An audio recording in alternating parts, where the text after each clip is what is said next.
minutes or so before we're going live because I gotta get my other other devices up. So you guys already know how this works.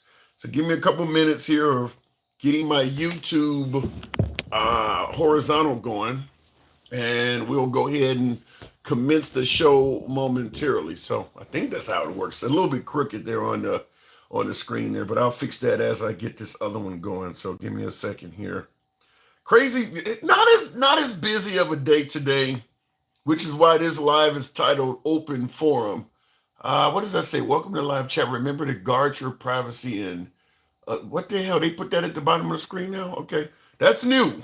I've never seen that before. I guess YouTube is warning folks to prevent some kind of scams or something. I don't know what that is, but we'll give the program a minute to start going. Okay, let me focus on what I'm doing here so we can get the show going. All right. And this is going to be hashtag Trump, hashtag MAGA, hashtag Democrat. You know what we do. So, when you get old, your fucking eyesight just gets bad. I'm trying to do this on this little tablet without glasses, and I'll tell you, I used to have really good vision as a young man. So, as you can tell, I'm not a young man anymore, and the vision is definitely complaining now. I hate putting the glasses on, the reading glasses on, but damn it if I don't need them. So, let me make sure I get this right. Okay, so this is going to be horizontal, and we're doing an open forum. Tariffs, Tulsi, because Tulsi Gabbard and RFK is in. Wow. And as I've been saying on the program, I do believe that Trump could appoint a cardboard box. I think the support and the loyalty to Trump is so damn strong that I don't think anything he does for quite a while is going to be met with any significant resistance while he has the purse strings of both the Republican Senate and House and the Supreme Court to some degree. Well, yeah, not to some degree, but he has a Supreme Court as well. So I don't think that there's a lot of resistance against Trump out there at all. So it doesn't surprise me that he was able to get both who the hell am I about to say here? It doesn't surprise me that he got through both Tulsi Gabbard and Kennedy because the loyalty to him is that great. So, and my guess is in the future, whatever he does, the loyalty will continue that way. So let me make sure I get this thing just tilted a little bit. All right, so we'll go ahead and start the show in 3, 2, 1. What up, folks? Once again, it is indeed your boy Tim, the handsome liberal.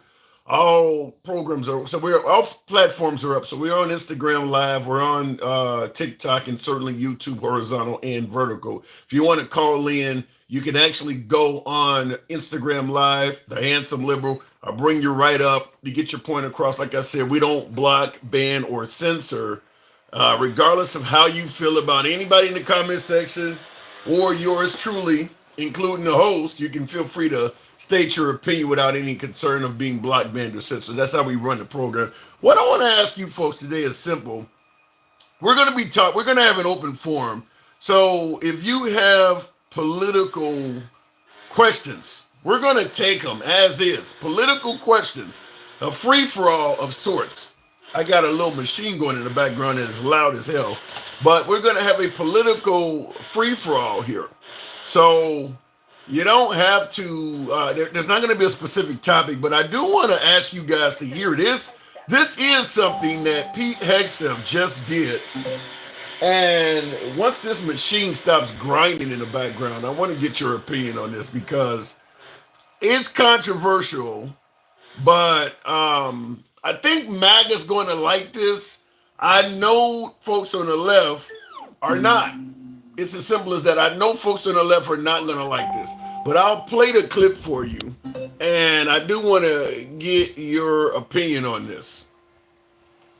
Defense Secretary Hegseth has changed the name of Camp Liberty in North Carolina back to Fort Bragg, but there's a catch. Fort Bragg was originally named after a Confederate slave-owning general. In order to get around a law prohibiting naming bases after Confederate leaders, Hegseth renamed the base after an obscure World War II soldier with the last name of Bragg, who didn't even have a Wikipedia page until this week. Meanwhile, more than 50 middle school students at a U.S. military base in Stuttgart, Germany, staged a school. Okay, they had a walkout, but that's not relevant. But what do you think was the purpose of that? Now, Fort Bragg was named after a Confederate general that was a slave owner. And, during the Biden administration, that became unpopular. So they decided to give it somewhat of a neutral name, Fort Liberty. Fort Liberty. It's not insulting to anyone. They named the base Fort Liberty.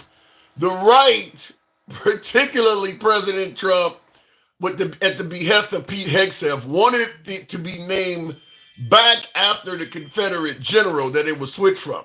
But Congress, under the Biden administration, passed a law that prohibits naming bases after Confederate generals. So you can't just turn it back.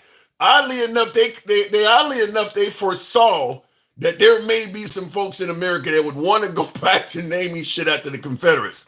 So they got Congress together while the Democrats were in control and passed a law preventing folks from naming bases in the future after Confederates who are going back, some damn near 200 years at this point. It is. It's actually more than 200 years. It's insane that somebody would want to name a base after a Confederate back in 2025. But they foresaw that. So they passed a law saying you cannot name bases after Confederates. And to get around that, Pete Hegseth, now the actual General Bragg, I can't remember the actual name, his first name, Braxton Bragg. That's what it was. And I did a video on it. General Braxton Bragg, the Confederate that was a slave owner or whatever, who the base was originally named after. Well, once they named it Fort Liberty, and Congress put this block in place so you couldn't name bases back after slave owners, to get around that and rename it back to Fort Bragg, Pete Hegseth named the base after Private First Class Roland Bragg, an unknown private that served in World War II. So he is completely irrelevant, this private is. So this unknown private that is long deceased has a military base named after him. How many privates in the military get a base named after them? I brought it up for the comical purpose of it. I mean, we can talk about naming bases back at the Confederates and what is the significance of that as well, but this private, he doesn't have any merit to have a whole base named after him. How does a private get a military base named after him? In my video, I asked a question. We're not going to use the word DEI on this, are we? Because he certainly did not earn having a base named after him. Is that not the definition of DEI? Or does that only apply to minorities and members of the LGBTQ community and women? He didn't earn that. Whoever this Roland Bragg is, he didn't earn that. He got that position solely because of his name. Like some might say, you get a position solely because of your skin color, solely because of your gender, solely because you're in a wheelchair, you name it. He got the base named after him solely because of his last name. How is that not DEI? Somebody let me know that. We'll certainly talk about that, but we're going to also talk about the tariffs that have come down the pipe as well. Trump is going tariff crazy. When you look into it, I'm going to say, me personally, I understand where Trump is coming from on some of this. Some of our trade imbalances are really, really lopsided. Now, I don't believe that we've had these trade imbalances this long by coincidence.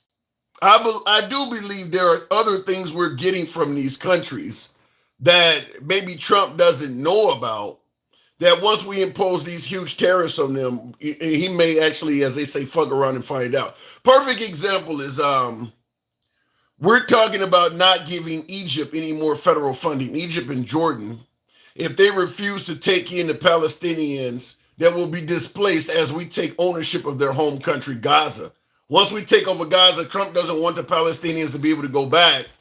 And he's telling Egypt and Jordan, you need to take these people or we're going to stop giving you federal funding.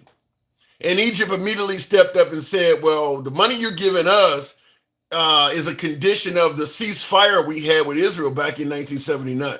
And I do believe that our tariffs are lopsided with a lot of countries because we're benefiting from that country on the back end some way, somehow.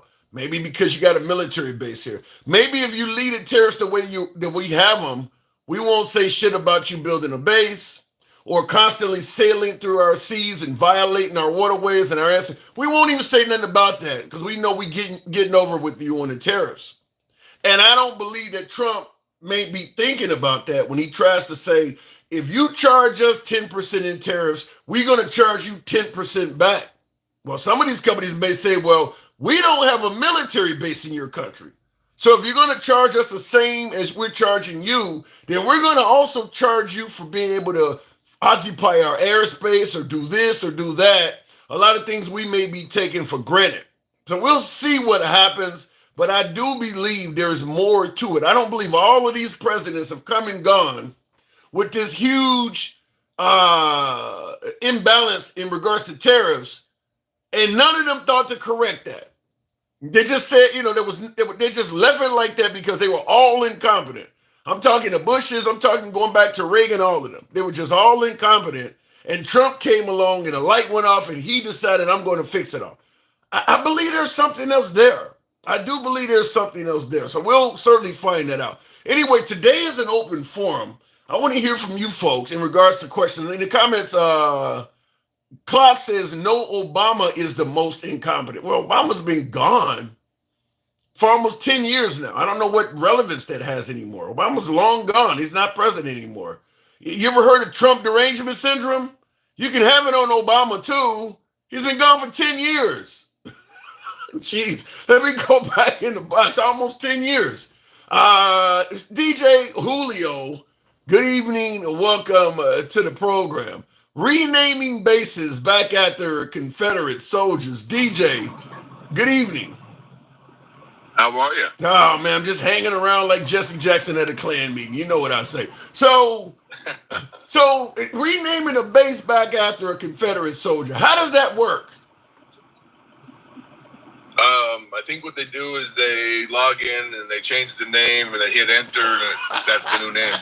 But he's naming it after some obscure guy, Roland Bragg, somebody who only made it to be a private first class in the military. How does he get a whole base named after him? What was Bragg's accomplishments? I honestly don't know, to be honest with you. Nobody does. That's the point. Nobody. He has no page, no anything. So why did he change? Why did it get changed? Because he was a part of the Confederacy, or no? Okay, let me. Maybe you didn't hear the monologue. The base was originally named after General Bragg, a totally different person. Braxton Bragg was his name. He was a slave-owning general back from the Civil War. The base was named after him, but during the Biden administration, they started naming these bases away from the Confederacy. Not, giving all this heroic viewpoint to Confederates. So they started changing the bases' names, and they also passed a law that says you cannot name bases anymore after Confederate heroes. So what Pete Hegseth did today is rename the base back to Fort Bragg to get around the law where you can't name it after a Confederate hero. Instead of naming it after General Braxton Bragg, he named it after Private First Class Roland Bragg, just a totally unknown individual that served in World War II. So this guy wasn't even in the Civil War. He just wanted it to still be named Fort Bragg. So he found any other Bragg in the military to name it after. That's what happened. Yeah, exactly. Well, I guess. What the fuck is that? What is that?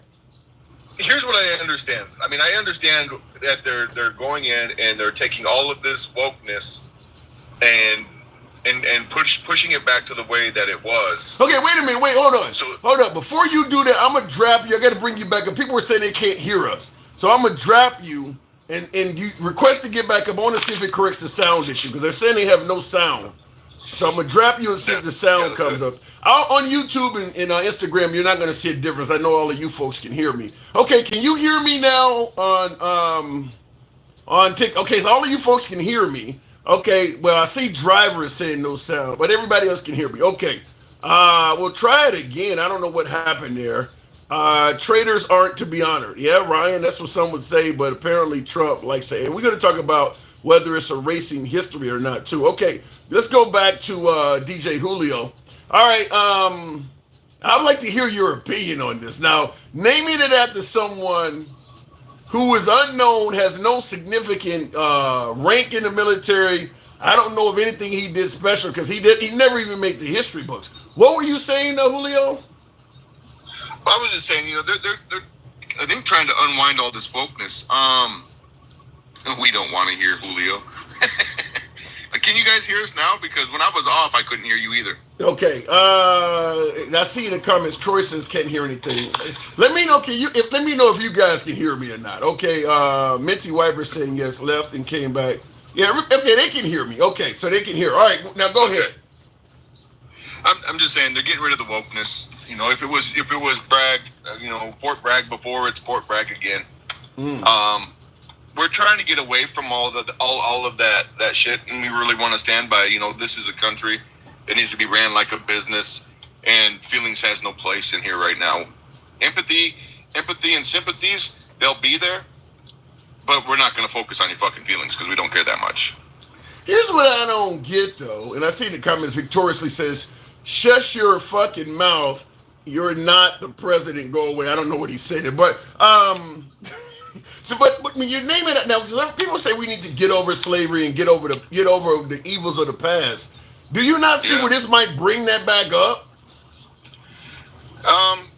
No, because it was Fort Bragg. It was what they wanted to name it based on the accomplishments of the original Bragg. Even though he may have been a slave owner, slavery was a huge fuck up in our country. Well, but the guy, wait, Julio, they were naming it after a guy who wanted to fight to preserve that fuck up. Say it again. They're naming the base. They want to name the base back after the guy who was literally fighting to preserve that fuck up. Well, we want to remember those who stood against and those who stood. And I don't have a good answer. Let me just say that I don't have a good answer for this. If I had to try to come up with something, that's the best I could. Is that they want everything back to the way it originally was. We're not changing names. We're not taking down statues. It's a part of American history. And if you're still living and you're in slavery, let us know. We'll help you. But other than that, we're done living in the past. Like I say all the time, I'm Mexican Indian and I'm white. I'm Caucasian by Danish descent. I'm not going to, on my white side, be held accountable for my own demise when they came over here and settled and took the land from the Native Americans. I'm not going to bitch about those things. I'm not going to live here as a victim in this life, and at all. And I think that's where they're going back and saying, nope, we're switching it all back. We're tired of you victims. If you want to live a victim life and a victim stance lifestyle, you go do that. We're going to go over here. We're going to try to make America as successful as we can. We're going to give you back billions of dollars, and we're going to try to make things right. I don't know. I guess I just see. I mean, once it was named away from General Bragg, okay, America don't got used to it being called, Fort Liberty. To me, it's like opening up an old wound. I get that the wokeness and things you're talking about. I understand that people have that opinion, but this has been done already a year or two ago. To go back and open that wound up to stick it to the woke, I don't know. To me, it just seems like it stokes division. Is this? I mean, out of all the things that are going wrong in this country, is this something that should be happening within the first month of him becoming president or so? I get what you're saying, and I understand that it's about history and it's not about being a victim. I'm gonna curveball you real quick just to answer one of your subscribers' questions or statements. Sure. When I'm saying that people victim stance, people are always saying, well, around my area, like I've explained to you before, I don't deal with a lot of of homeless black people, because the black people that are in my area of South Dakota seem to be very successful, whether it's in fast foods, retail, or big business. You know, they're very successful, and they tend to they're about their money. I really appreciate that. Now, the Native Americans, because we're in South Dakota, you know, a lot. Hold on one second. Hang on one second. I'll let you continue that. Real quick in the comments, there's a lot of people saying no sound. Apparently, a lot of people can hear it. So I'm going to assume the no sound people either have audio problems or they're just trolling the program, because there's plenty of you folks that can hear it on TikTok. So I'm not going to reset it at this point. It's pretty clear that enough people can hear it. So there are some folks in the comment section saying no sound. I'm going to assume you got audio problems or you're trolling. Go ahead. Yeah, and for those that are listening, if you see people saying no sound, tell them to back out and come back, you know, to help us stay on our conversation. Yeah. With the victim mentality, you know, being an enrolled Native American to Sisseton Wahpeton Sioux tribe, I'm not going to sit here and say that I am held back, I am held down. It's somebody else's fault other than mine.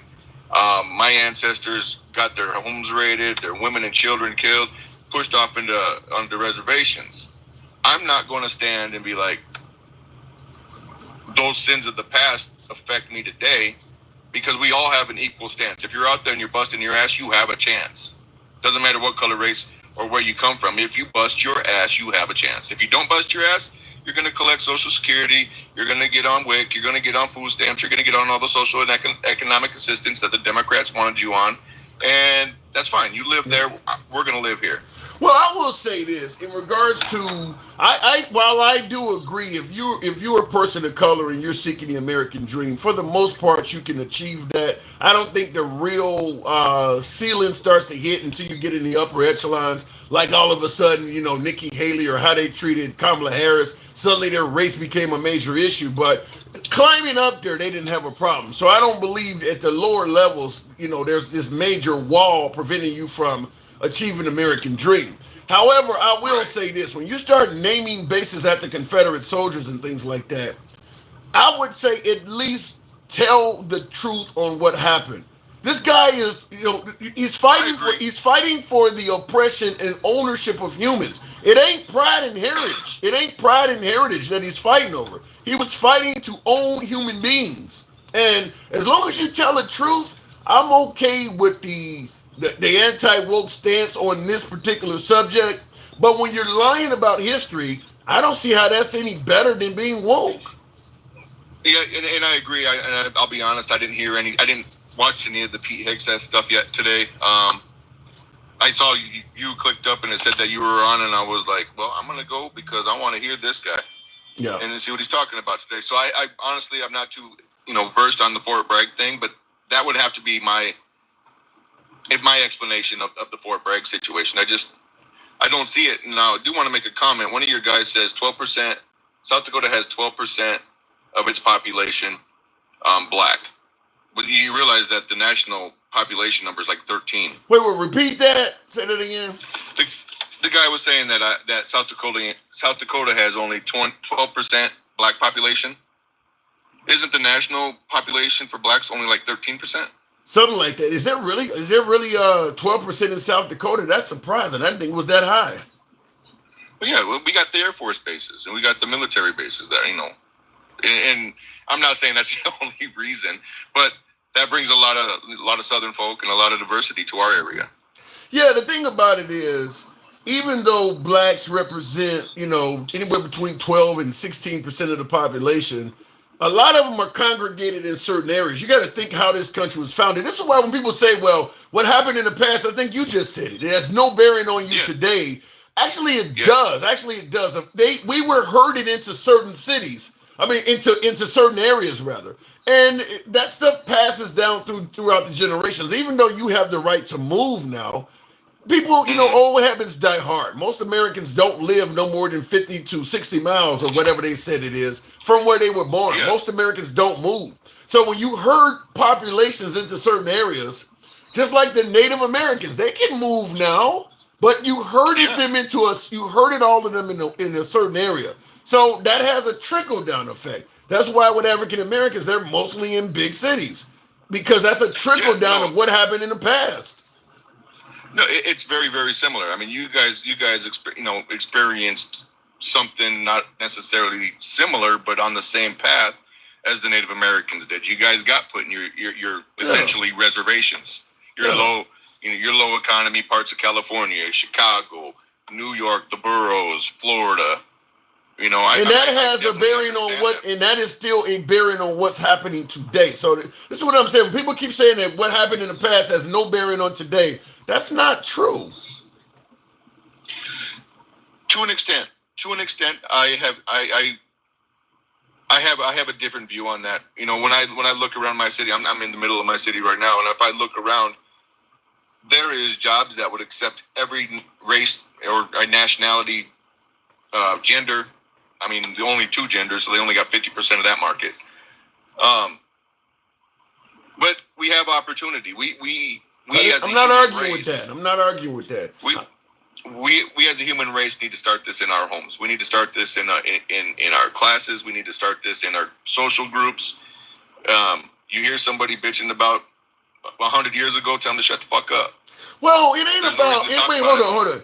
I mean, it's not necessarily bitching about 100 years ago, because I mean, based on what you're saying, then that would exclude stuff. That would soon exclude stuff like the Holocaust. I mean, 100 years is coming up for that. I mean, you want to start. I mean, as history goes, you want to start excluding the bombing of Pearl Harbor and all that, because that's 100 years ago. You want to say that in, what was it, 1941? So as of 2041, you want to tell people to stop bitching about what happened with the bombing of Pearl Harbor? I mean, it's history. It really happened. Let me ask you, how does knowing that thousands of people got killed in Pearl Harbor, or unalived? I'm sorry, I need to watch myself. Tap the screen, send some gifts so that the algorithm misses that. How does learning about Pearl Harbor benefit you? Anybody? So what are you saying? Don't teach history because it doesn't benefit anybody? I'm saying what. Hang on, hold on a second. Hold on. But for folks who are watching, can you folks in the comments? I'm asking you folks, type in the comments over and over again. If you can't hear, reset your TikTok, because apparently there are still several people saying there's no sound, and I don't understand why that is, because a lot of you folks can't hear it.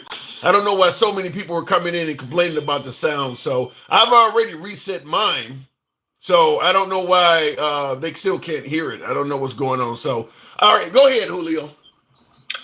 I want to scroll back up here. All these things came in here. He says it teaches us not to do that again. Knowledge is power. Well, with great knowledge and great power comes great responsibility, and the majority of the nation is not very responsible. But wait a minute. So let me ask you. I mean, do you really believe that we should not teach people about what happened on September 11th because it doesn't benefit us? If you wake up and all you see is shit and negativity and death and all of those things on your social medias, on your TVs, I was thinking about this morning while I was watching the news. They were talking about the damn bird flu, and it's like that doesn't affect anybody's life.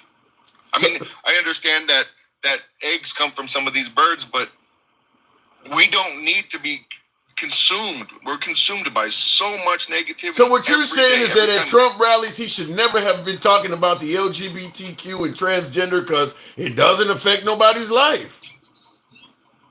Those things have become policy. That's the reason he was talking about those. Those things have become policy in schools and businesses and in hospitals. Those things don't need to be. I mean, trying to say that the human race is defined by multiple genders is false on every leg that it stands on. I have friends that are transgender. Love them to death. They probably don't like the way I talk sometimes. Not my problem. Just the same way they're being trans is not my problem. I don't treat them any different than I would treat any straight person. But you're not going to put it in my schools. You're not going to demand it in my jobs. You're not going to demand it in school sports or the bathrooms or the hospitals. I'm not okay with that. So I was definitely okay with him saying that's not okay. Yeah, see, in my opinion, I think that I say it on the show all the time. I think it's hate being masked as all kinds of other reasons. I mean, you really don't want them around. Anywhere they show up, they're going to have a problem. I don't want them in TV commercials. I don't want them on my beer. I don't want them around kids in schools. I mean, anywhere they show up, it's going to be a problem. But I don't have a problem. I don't hate them. I just don't want them in my life at all. I mean, that's really what people are saying. Well, it's no different than saying that if I'm that you can't have corn on an open channel. It's got to be now. You got to be verified 18. You got to do all these extra steps to watch corn. A beer can. Wait. A beer can. They put her face on a beer can. That's an adult beverage. That is over 18, and people still had a problem. But you're influencing the young people and the impressionable that there's more than one gender.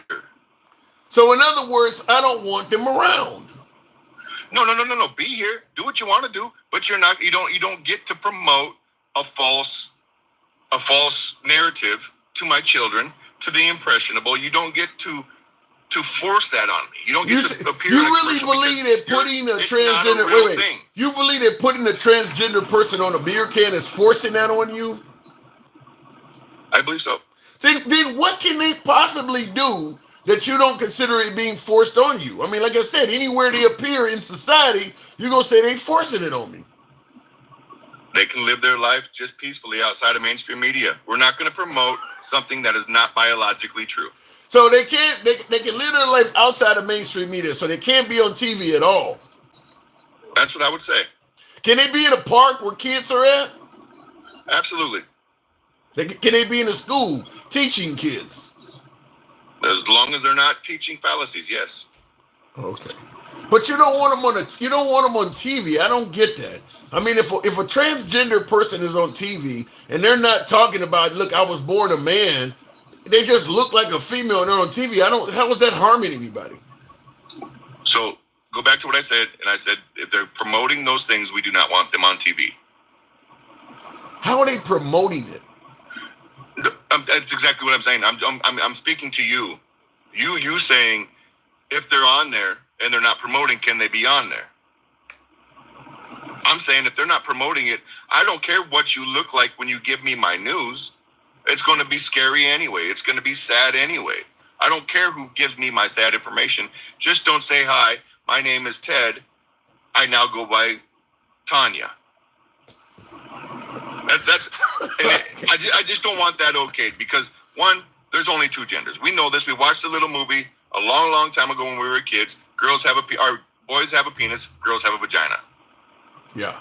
I don't understand if you're watching a newscaster and you find out that newscaster was born a man. I just don't see how that changes your whole perspective of watching the news. Is it really that irritating? We don't want to normalize delusion. Thank you for them words, Jen. We don't want to normalize delusion. I think we were born on normalizing delusion. We all love Pamela Anderson. You thought those were real? No. We knew she had surgery. We saw one. Right. That's normalizing delusion. Whether somebody is that's normalizing surgery. I mean, that's an augmented surgery. And I get what you're saying. Yeah. You're not wrong, Tim. You're not wrong, but let's not throw this down that rabbit hole. Let's call it for what it is. Surgery for a woman to enhance herself is one thing. Men enhancing themselves is another thing. Saying that you're going to cut off your Willie Decker and become a girl doesn't make you a girl. That's all I'm saying. So did you ever see the movie with Demi Moore called G.I. Jane? Mm-hmm. Were you insulted by that? I love that movie. Were you insulted by it? I was proud of her that she stood and took as much as she did. She did more than those guys did. As much, if not more. She cut her hair off. She looked like a man. She was playing man sports, essentially. It didn't cause you you weren't harmed by that at all? I mean, she essentially did what a transgender female does in reverse. She even said, suck my dick in the movie. You know, to quote you right there, one, it's a movie. Oh my God. It's a beer can. It's a beer can. You know, I get what you're saying, but you know what? G.I. Jane never once said, because I look like a man, I'm a man. What she said is, I'm going to cut my hair and I'm going to become a skin body and I'm going to show these men what I'm made of. And she did. In that movie, she came out and said, I'm a fucking badass. And she was. Okay. To me, she was no different than someone like RuPaul or somebody that's in drag. She looked, she looked like a man. We just accept women that dress like men, and we don't accept men that dress like women. Demi Moore did not look like a man in that movie, not for 1 second. She looked like a girl with no hair. Oh my God. A woman with no hair. A badass woman with no hair. All right, we disagree. Tell me I'm wrong. You're wrong. She was stacked from the top to the bottom, buddy. She looked like a freaking woman the entire time of that movie. Yeah, I'm going to say that you're wrong, but I got to move it on. Demi was a DEI hire, says Jay Evans. He says she was a DEI. You know, but before I move it on, and real quick before I let you go, the person that he named the military base after, who did not have any type of merit at all to have a military base named after him, is that not DEI? He's not being hired for anything. His name's getting put on a building. So you can only be DEI if he probably didn't earn it. Yeah, well, we know he didn't earn it, but is that DEI? No, I don't think that it would be considered DEI. Diversity, inclusion, and what? Equity. What's it called? Diversity, equity, and inclusion. How about didn't earn it? That's what I call it. That's what I call it. Okay. Did not earn it. Did he earn it? Absolutely not. Whoever this guy is. No, but we know why. We know why that they used him. Because they couldn't use the original. Fort Bragg sounded better than Fort whatever it was. I don't even know what it was called. I don't see how that's not. I think you're trying to skip over DEI. I think to me that's the definition. If Biden named a military base after some obscure black female private in the military, you guys would be screaming that shit out. But for some reason, because it's him, I don't even know. I'm not saying this because of any other reason than what I've explained to you. Like I said, I don't know the whole story behind what the base was called before. I now know because of you that it's called Fort Bragg again. It was once called Fort Bragg. That was based off of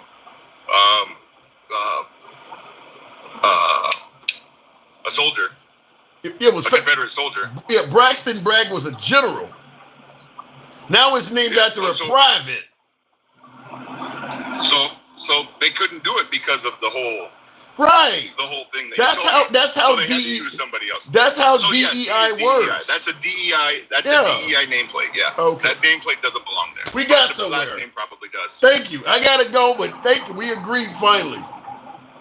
Yeah. Well, what else are you talking about today? I want to chime in on. I gotta go. I got too many people on here, man. I appreciate it. We'll talk again. All right, moving in the comments.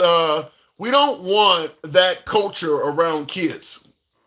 Damon, I guess you're talking about the LGBT, better yet, probably the LGBTQ culture in general, but right now the target is trans. Like I said, to me, in my opinion, I do believe it's based on hatred. I guess everybody can hear me now. I don't know. I don't try not to restart the live before I take the next caller, but for some reason on TikTok, I got tons of folks that came through saying they couldn't hear it. So, but we're good with racist culture around children. Got it. Yeah. It is, to me, it's hate. And I'll tell you why.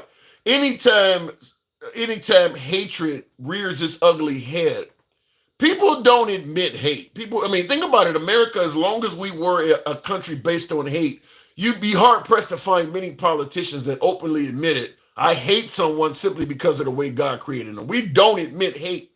What we usually do is come up with other reasons to justify it. One of the biggest ways of doing it is by using children. Because people tend to, you can pull up somebody's heartstrings if you tell them, I am trying to protect children. When they were trying to legalize interracial marriage, well, a child from two different cultures, a mulatto or whatever they used to call, he won't know what to identify as. It'll be harmful to his psyche. They were using children to try to prevent interracial marriage from becoming legal. Then it became the same issue with same-sex marriage. Two men or two women married each other. Well, if a guy got two dads, this kid is going to be screwed up in the head. People are still saying that because interracial marriage just became legal or gay marriage just became legal in 2015. So people are still saying that one. that if a child has two mommies or two daddies, it's going to be fucked up in the head. Well, now the transgender folks are getting the same thing, and they're using children as the defense. You know, if a trans go in the bathroom with my kid, it's gonna be on. You know, I don't want that around my children. And as I always bring up on the program, and I'll go to the box after this, I'm gonna ask you guys to tap the screen as well. Get the likes up to about 20,000. Let your thumbs not be lazy. Tap the screen. Get the AJ says, where the white women at? Tap the screen. Get the likes up to about 20,000, if you will. I will tell you this. I always bring this up. When we're talking about keeping harmful cultures around children, there is no culture in America that is more harmful to children, documented harm to children, than religion. We can talk about Baptists, we can talk about Lutheran, particularly the Mormon, and at the top of the pile is Catholic. You don't hear anybody saying, we need to keep our kids away from the Catholic. That's where all of the danger is. That's where all of the harm has happened at. I'm talking documented cases of abuse. People believe that a transgender person is going to go into the bathroom of a mall or a movie theater where hundreds of people are navigating around and actually start sexually assaulting a child in a public bathroom where anybody could walk in and catch them. There's a whole host of folks in this country that have abused children over the years. How often do you hear of a child being sexually assaulted in a public bathroom? There are real pedos out there. Nobody does that. That's just not where people do that. So the idea that all of a sudden the transgender community is going to pick public bathrooms where anybody can walk in and do something like that is insane. That's just insane. So once again, like I said, it's about hate, because if you were genuinely concerned with protecting children from predators, you would target folks that have a documented history of doing it. The LGBTQ community does not have that. The church does. The church does. And people feel confident taking their children to church and keeping them from the LGBTQ community. I'll tell you this. It's quite rare for the chance of your child being in the bathroom with a member of the transgender community is very rare. In some places, it's not happening at all. But not only does a child need to be in the bathroom with a member of the transgender community, they also got to be getting assaulted by that person. It's got to be akin to a lightning strike. It's got to be akin to a lightning strike. And people are making all this fuss about that. All right, let me go back to the box. Real quick. I don't even know if we could come up with 5 real cases in America, a country of 350 million people, where somebody dressed up as a member of the opposite sex and abused a kid in a public bathroom. In a country of 350 million people, I think we would be hard pressed to come up with a handful of cases where that has actually happened. It's that fucking rare. And they're passing laws all over the nation as if this is something seriously going on. Let me go back to the box.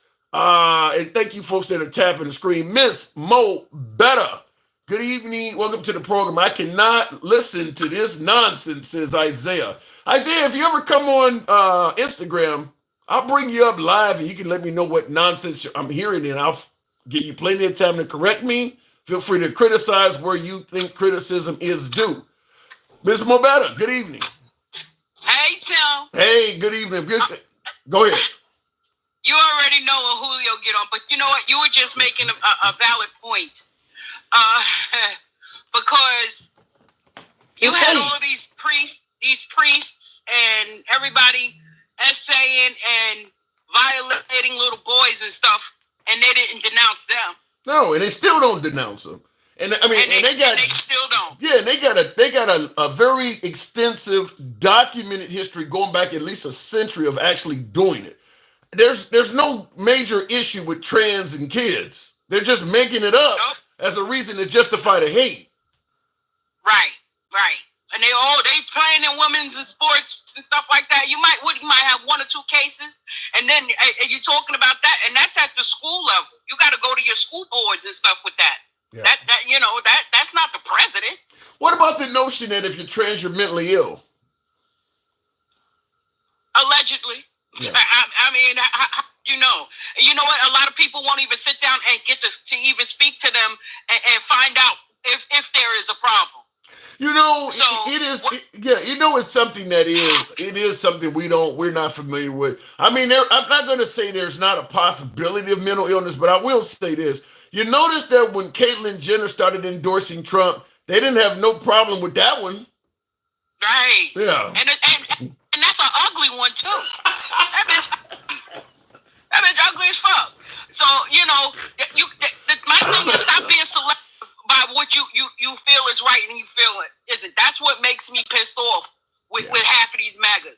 Because they could have the proof right in their face and they still don't believe it. Yeah. Well, I mean, like I said, if it's based on hate, you're not going to operate with whatever proof is presented anyway, because that's not the avenue you're really going down. You're just using that as a ruse to mask how you really feel. So it doesn't matter what evidence you show if it's about hate. Yeah. It's a crutch for them. Yeah. It's a crutch. Yeah. So, I'd rather you come out and say, I hate them. Yeah. Say that. Well, saying you hate someone for whether it's because of how God designed them or what they believe in, it sounds evil. So people who are hateful generally don't admit that. They come up with another reason that sounds a little bit more legitimate. Well, this is like going back to what Julio was saying about these statues and stuff. That you talking about people shouldn't talk about it or they shouldn't teach about it and stuff like that because it was ugly. It was nasty. And it's his peoples that were the perpetrators and they want that exposed. Yeah. And the thing about it is they claim if you take down a statue though, you're rewriting history. How do you respond to that? Because when they took Fort Bragg off the military base and named it Fort Liberty, folks suggest that is, trying to rewrite history. That history is in blood. It's not going anywhere. Yeah, and that's you can't rewrite those stories. Yeah, you can pretend like it can go away or whatever, but those stories are there, whether they want to accept them or not. Yeah, you make a good point. I always use Joe Paterno. I believe he was one of the coaches of Penn State football team out there. And he got caught up in a whole scandal about abusing children. Now, he had a really good winning record with Pennsylvania. And they had a statue in tribute to Joe Paterno outside of the stadium there at Penn State. When all of a sudden he got caught up in the whole sexual assault of children scandal, they took his statue down. And I always use the reference. Does that make the whole history of him go away because the statue is not there anymore? I agree with you 100%. A statue is not history. It's a tribute to history. They took down the statues of Adolf in Germany. They took down the statues of Saddam Hussein in Iraq. That doesn't mean the history of Saddam Hussein went away with it. So it's a tribute to history. It's not actual history. Yeah, no, they full of cocky on that. I'm sorry. What is cocky? Shit in Spanish. Okay, I have never heard that before. So you know vocabulary too. You know it. Yeah. So I haven't talked to you in a little bit. How are you feeling? We in week 4 of Trump. How you liking what you're seeing so far? Oh my God, they're dangerous. Look, you even got Elon's son up there telling Trump to shut up. I heard rumors of that. That didn't happen for real, did it? He said, "You're not the president. We need you to go away." Now that's just a joke, right? That didn't happen for real, did it? The little boy is what, 5?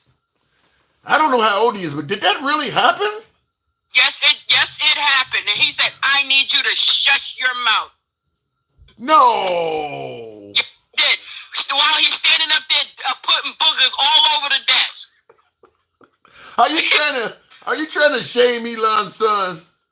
No, he that's what he just did. I don't know if you saw, but that's exactly what happened. First of all, you're in the Oval Office holding a press conference. How does this happen? Why?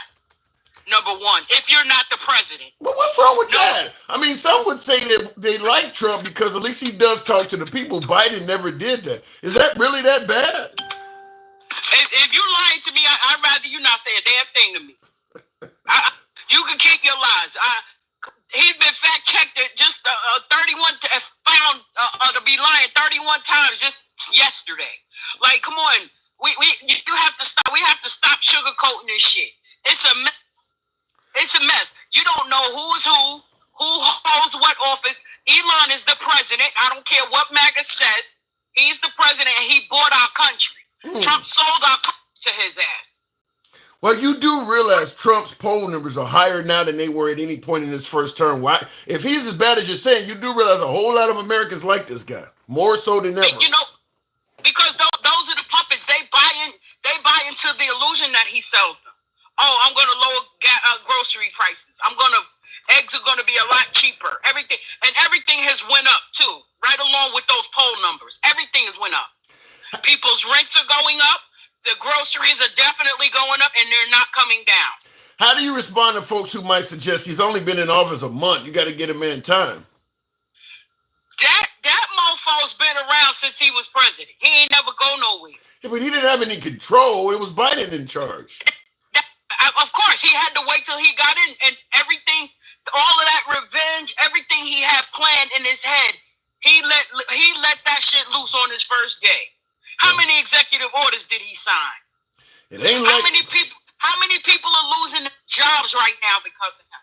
I mean, it's got to be a significant number, but I mean, let's be honest. It ain't like he kept hidden what he intended to do. I mean, he was pretty clear that he was going to shrink government. I give him that.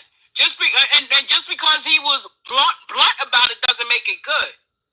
No, but you can't blame him if he tells you I'm going to do A, and the people vote for him knowing he's going to do A. What is he doing wrong? He's not. I don't blame him. It's the fools that follow him, because they're the ones who gave him that power. No, but you understand what I'm saying? I think is that they're exempt from the things that he's doing. They think they're exempt. But when you say fools that follow him, you do realize those fools are a large portion of the American people. I mean, we as a country voted for Trump. That's the hard part for us. That's the hard part for the American people. And they keep saying, oh, he's cutting the fat or he's doing an audit. Where's the money going? Where is it we're benefiting from those cuts? Because I haven't seen any. All I see is people losing their jobs. They're trying to give this so-called buyout. But what's going to happen once that buyout is done? Are they going to be able to file for unemployment? What is their next step? I don't think nobody gives a damn. That's the problem. I don't think nobody gives a damn about the people he's firing. Even though some of them are MAGA. Some of them people are MAGA. A lot of them are MAGA, believe it or not. A lot of them, especially in the bigger states, like New York and stuff like that, and the blue states. Those MAGA, there's a lot of MAGA in blue states.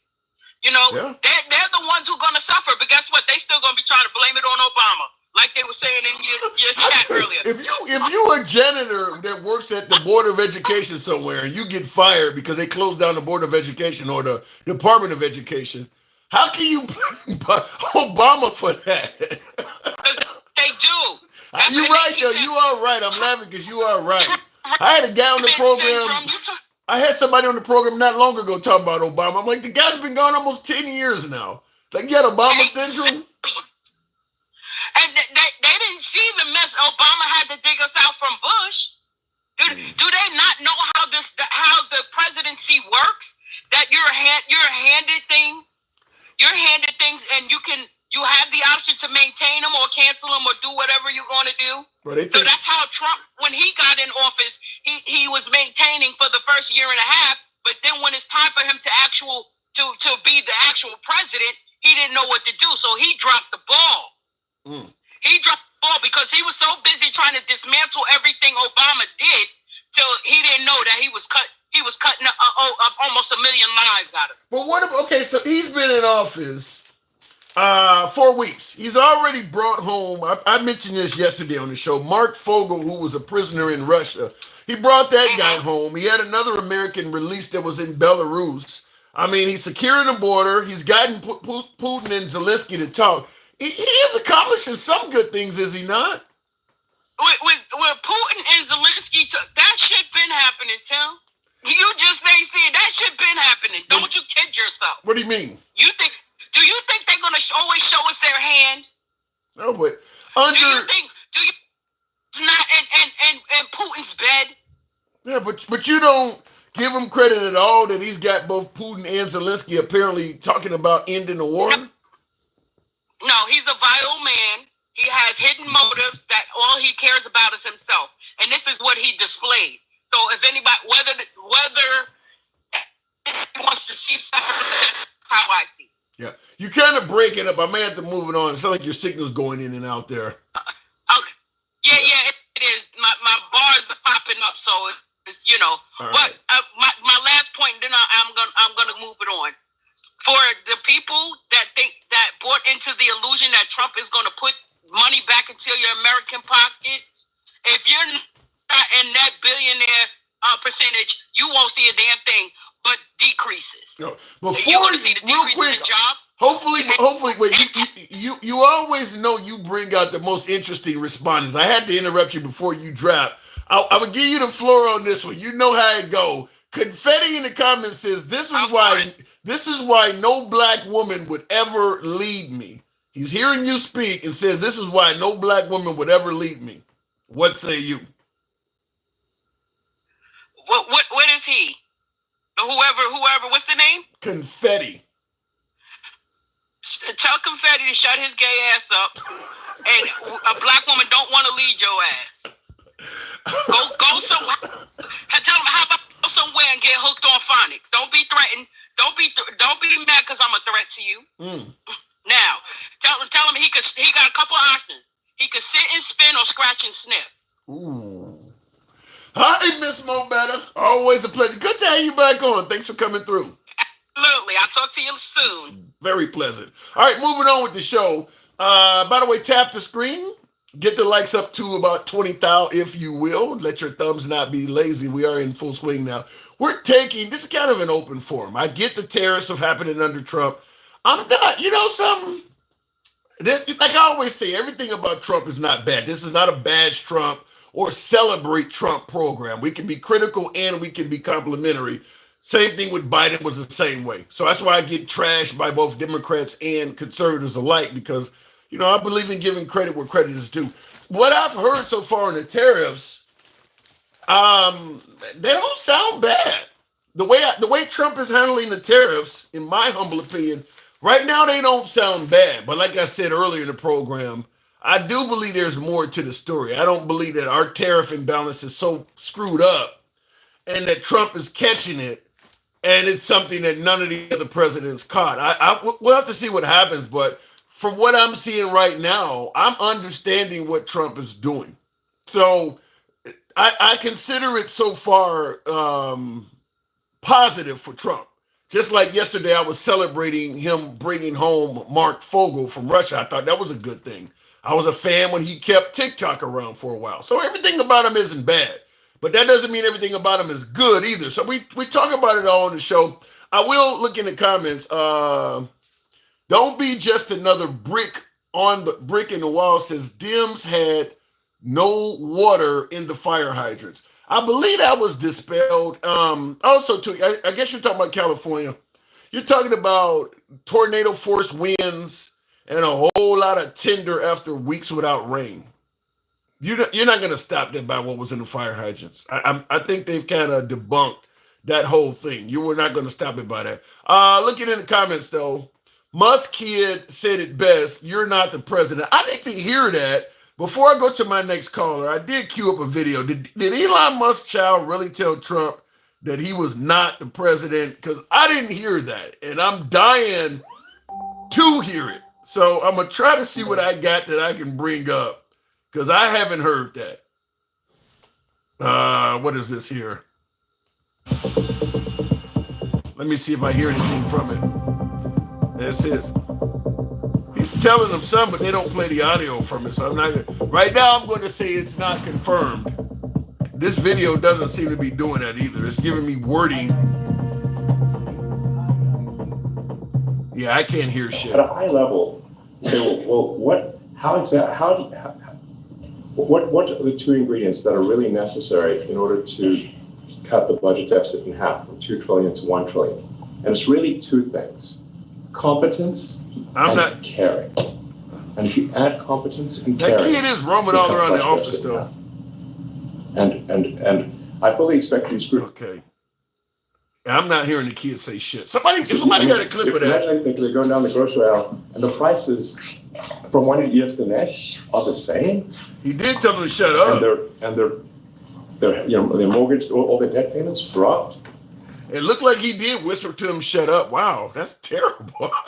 Elon got a badass kid on his hands. He did whisper to him, shut up, but I haven't seen the part about you're not the president. Man, that would be a hell of a premonition if he told him that. All right, looking in the comments, once again, I don't know what's going on TikTok. People still are coming in saying no sound. I'm trying my best not to reset it, but people are still saying that. He is parroting Elon. He says, shush, close your effing mouth. I don't think he said that. Because I'm looking at the reporters that are sitting there. And if that kid had said, shush, close your effing mouth, I would have saw a gasp on their faces, and I didn't see that. They would have, people would have laughed if it had said something like that. Continuing on with the program. Now, we're taking kind of a free-for-all here. I want to hear from you folks. Little X was talking to a reporter, bro. All right. Going to the box. We'll continue on with Vicariously Vindictive. That's a hell of a name. Good evening, or welcome to the program. Vicariously Vindictive. I see a few folks on, I don't know if the box is going to bring them up. Apparently the box is goofing up here. We'll try it on, we're going to go live off of Instagram, because we're on Instagram live as well. If you folks want to come up, we'll bring that up and see if we can make it happen. You have to log out and back in. Anybody who cannot hear audio, let them know in the comments on TikTok. Otherwise, I'll have to start the live over. A lip reader said he told the reporters to shush up and said to Trump, protect him. I don't know. I don't know either. Like I said, I'm looking at it and I'm not hearing it. I don't know if I had a guest trying to come up or not. Apparently not on. I'm still learning a little bit about this damn Instagram. So we'll move it on. I didn't log out. I just swiped out to the next live and came back. So yeah, something's wrong with TikTok. We'll go to the next caller in the box. MAGA Reacts. Always a pleasure with MAGA Reacts. We're talking about naming bases back at the Confederate soldiers. What the hell's up with that? There's another person here who's actually. Anyway, I'll come back to this. I don't think it has to do who it's named about. Like, we don't care who it's named over. Like, it's been Fort Bragg for almost 200 years. It's got a lot of history with that name being Fort Bragg. The fact that he named it after some nobody just to get the name back shows that it's about the name and the history of the base and not the person who it's named about. Nobody gives a fuck about General Bragg. That place was Fort Bragg. A lot of people went there and have history of being there. It's like when you have a football stadium that was the Dolphin Stadium, for example, has been renamed to Landshark Stadium and Hard Rock Stadium and a million different names. It's always going to be Dolphin Stadium for me. So you believe we should bring back the Cleveland Indians and Washington Redskins and all that, huh?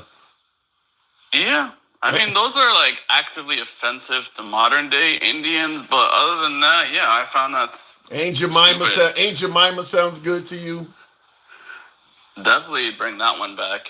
Why are there so many? You know what? This is a crazy thing. I have never seen so many white people happy about Aunt Jemima. I haven't seen hardly anybody black, other than maybe a few folks talking about bring back Aunt Jemima. Overwhelmingly, the folks that want to hear Aunt Jemima again are white. Why do they favor this name so much? We grew up with Uncle Ben's rice and Aunt Jemima syrup. We have a lot of history with those products. And it has nothing to do with slavery. I grew up with Montgomery Wards and Kmart. That don't mean I expect people to name Walmart to Kmart or Montgomery Wards. What do you mean? Names? You get upset if they renamed Walmart? Names change. Is it really the end of the world if they call it a different name to a bottle of syrup? You really are that attached to Aunt Jemima? Well, it's less important with the syrup, but that they fought World War II from that base, and that base has a lot of actual history. It's like, would you be happy if they renamed Pearl Harbor something else? Well, the thing about it is Pearl Harbor isn't based on racism and somebody who did something that is atrocious. This guy was fighting to own people. So I mean, let me ask it to you this way. Hold on. Let me ask it to you this way. Let me ask it to you. Let me ask it to you this way. Now I used the example not long ago about Joe Paterno, the Penn State coach. I don't know if you know the actual story. The guy who was a coach at Penn State, the college. I know the story. Yeah. Do you believe his statue should go back up? Yeah, because he didn't even do the thing himself. You know, it's a 90-year-old guy. He missed it or ignored it or didn't know what was going on. He aided the guy so that the guy would not be held accountable for abusing kids. Yeah, I don't know like the details of it, but I don't know. I don't think indirectly being involved in this mess deserves your entire history being. So you believe in Germany? So do you believe in Germany they should put Adolf statues back up? No, the man himself is evil. That's different. Wait. Because in that situation, it's about Adolf himself, not just his name. But you're owning. Wait. You're owning people. You don't see that as being evil? What do you mean? No. What is Fort Bragg itself? They didn't do anything evil.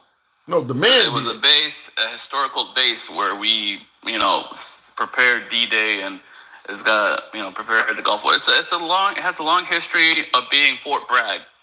Adolf doesn't have a history of being a pacifist or a good guy that's being overwhelmed by his evils. You know what I mean? No, I don't. So, I mean, because we have a lot of... Go ahead. It's like if Adolf's son, has something... I don't know. It's a bad example. Yeah, I think so. What about Saddam Hussein? You want to put his statues back up? No, again, he himself being evil has nothing to do with... it's just something else named Hussein. Like, do I want to punish other people named Hussein because they have the same name as him? MAGA reacts. What do you think slave owners was doing? They were sexually assaulting people, forcing folks to breed. I mean, what do you think? You don't think you see any evil in that at all? If you got I see the evil in that, and I see that. I'm not saying that guy wasn't evil. I'm saying the base itself has a history of doing good, a history on its own. It's like punishing Adolf's son for something that his father did if he has a son. And same with Saddam Hussein's son, punishing them for something their father did. So would you be okay naming a military base after Adolf? No, I mean... Why not? Again, because it's not about naming something new after an evil guy. It's about the history that it had with that name. So if there's a city that's been named Adolf for 200 years, I'm not going to rename it just because Adolf did something bad. Yeah, that's a better example. Like if there's a city in Germany named Hitler or Hischler, I don't want to mess you up. I wouldn't want to rename it just because of this guy, since the city was named that before him, or it's been named. You know what you sound like to me? You sound like the illegal immigrant that says, "I've been in the country for 20 years and been doing okay. You should let me stay." Yeah, you found out now, but because I've been here so long, you should just leave me here. That's what you sound like. I mean, I'm okay with that. I'm only against the immigrants that came in under Biden's watch that overwhelmed the system. I'm okay with immigration. I just, No, I'm talking about illegal. So somebody's been here illegal. They came here illegally 15 years ago. You're okay with letting them stay? I'm okay about judging him on what he's done over those 20 years and see if he deserves to stay. Yes. All right, you're being consistent. At least you're being consistent. I thought I was going to get you there, but I mean, your response is not that bad. To this. Again, like with Fort Bragg is not the same. Fort Bragg was Fort Bragg. If you didn't know what Fort Bragg was about, would you be upset? If you didn't know who Fort Bragg was named after, would you be upset about anything that happened at Fort Bragg or anything that has to do with Fort Bragg if you didn't know who it was named after? That's an excellent question, and that's why you had shows like the Dukes of Hazzard with the Confederate flag and things like that up there, because they did exactly what you're talking about. They tried to make it so people did not know about the atrocity these folks did. And you're right. If I didn't know the truth about the guy, no, I wouldn't be upset. And then if you didn't know the truth about the guy and they told you they're renaming Fort Bragg for no reason, they're just renaming it. This place that you went to, that you lived at as a soldier, this place that has history, its own history that has nothing to do with it. If they renamed it for no reason, would you be upset that they renamed your base? Wait, Sorry, my doorbell's ringing. Hold on. I'll give him a minute. You could answer the question. Would you be upset if they renamed it's Amazon delivery? I'm not that. Listen, I'm from Chicago. The White Sox used to play at Comiskey Park. The tallest building in town was a Sears Tower. All of that stuff's been changed. I'm not that committed to the name of a facility or a base. If they change the name, they change the name. I mean, it doesn't mean that much to me. I hate it when they change the name and things like that. I mean, that's what happens. I mean, certainly now that we live in a society where advertisers are always paying for stuff, you may have a tall skyscraper in your town that has a business name on the top of it. 2 years later, it's a different business. I mean, we change the name of highways. We do that all the time. I don't know why people are, other than the fact that this dude is a Confederate and we want to show love to the Confederates, names change all the time. I, in general, hate when names change, especially when it comes to like big things like mountains or cities or, I understand it's okay with a football stadium. It still bothers me. But for me, especially with Fort Bragg, what upset me the most is that they changed the name and it's been around for 200 years with that name. Then I got to ask you this. Make Me King 1 made a great statement. He said you have a problem with changing the name of things that's been around for a while. He says, but changing the Gulf of Mexico to the Gulf of America. How do you respond to that? Yeah, I honestly don't like it either. Okay. All right. Like, I don't like it either. Because, you know what I noticed on the other side? There's a Gulf of California that's like 100% in Mexico. Baja California? Rename. But if you look at the Gulf of California on the other side, it's all in Mexico. Not one piece of it is in California. Yeah, you know why a lot of this stuff is that way, because a large portion of America used to be owned by Mexico. A lot of people tell you, well, look, it should be the Gulf of America because, this is really America, or more of America borders the Gulf. That wasn't the way it was when they first started naming it the Gulf of America. A lot of Texas and some of these areas that are now America used to be part of Mexico. So we took Mexico from the Mexicans, and now we're like, well, since we own the land, we should be to change the body of water as well to go along with it. But a lot of that stuff used to be part of Mexico. Yeah, but also the name Mexico has nothing to do with the actual country of Mexico. It's just the name of the area. And what else is a good example of this? Damn, I had another example on my mind. I think the Gulf of America is probably the best one out of all of them, because America is named after an Italian guy or something like that came along with the colonizers or whatever. The Gulf of Mexico was already there, and we took the country over, named it America after America. I cannot pronounce the name, but America is named after a person that was part of that whole settlement movement. And now we want to name the waterway after this dude when Mexico was already there? I always thought America was like some UK name that was UK located. Like New York is like, there's a place named York in UK. I see people on like that. Yeah, people on both YouTube and TikTok are saying Vespucci, America Vespucci. That's it's named after a person. So I remember my other example now. Why don't we just rename New Mexico to New America then? We already got New England. Now you want to exactly. How does this make Trump look though? I mean, I like it because he's being like prideful and trying to invigorate like patriotism and pride in America in the name America at a time where it's shunned and people are saying how they hate the flag and hate being Americans. So I kind of like it for that reason. But I think it's stupid because, you're okay with pointless. Are you okay while you're talking about loving America? You okay with taking Gaza and Greenland and all this shit too? Not Gaza, but Greenland, I would be okay with it. Even Canada, because I feel Canada is. I go up there all the time. My brother-in-law is up there. My sister lives up there, and it feels like America. I mean, So it you is go, America. so if I come to your crib, you say make yourself at home. I'm gonna take this motherfucker because I feel like it's my place. You can't just take somebody's homeland because it feels comfortable. They're gonna get annexed like Texas and like all these other places were.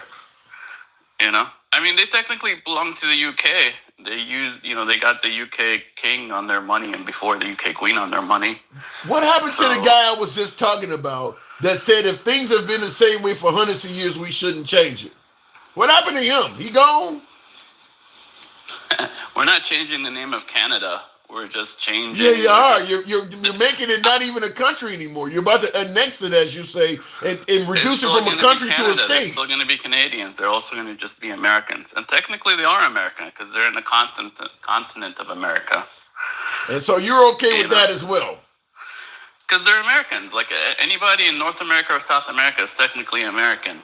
They're not. You know how long I've been talking to MAGA, making fun of the Canadians, making fun of them being socialists, making fun of Trudeau. Now all of a sudden, because we might acquire them, well, you guys are Americans. Really?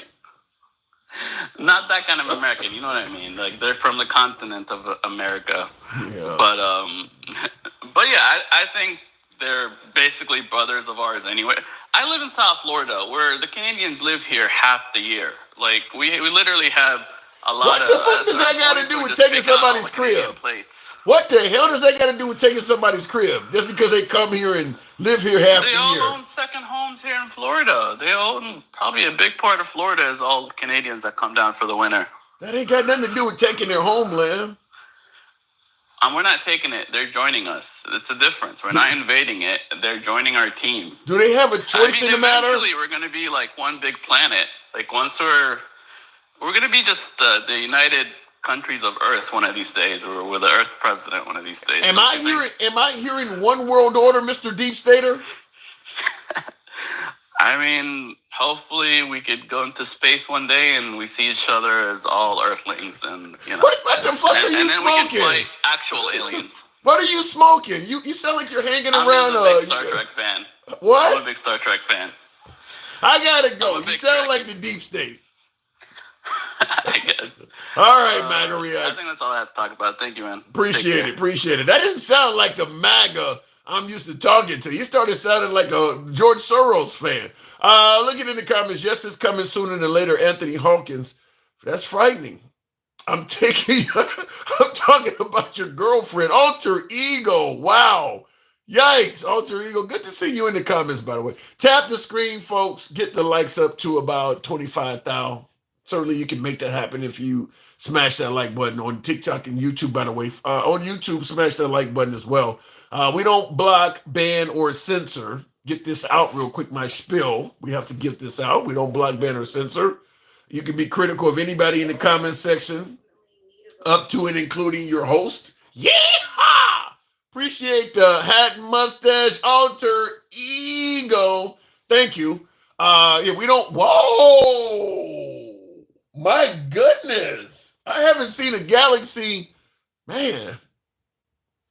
I don't know. It's been a while. Thank you. Appreciate that. Thank you for supporting the program.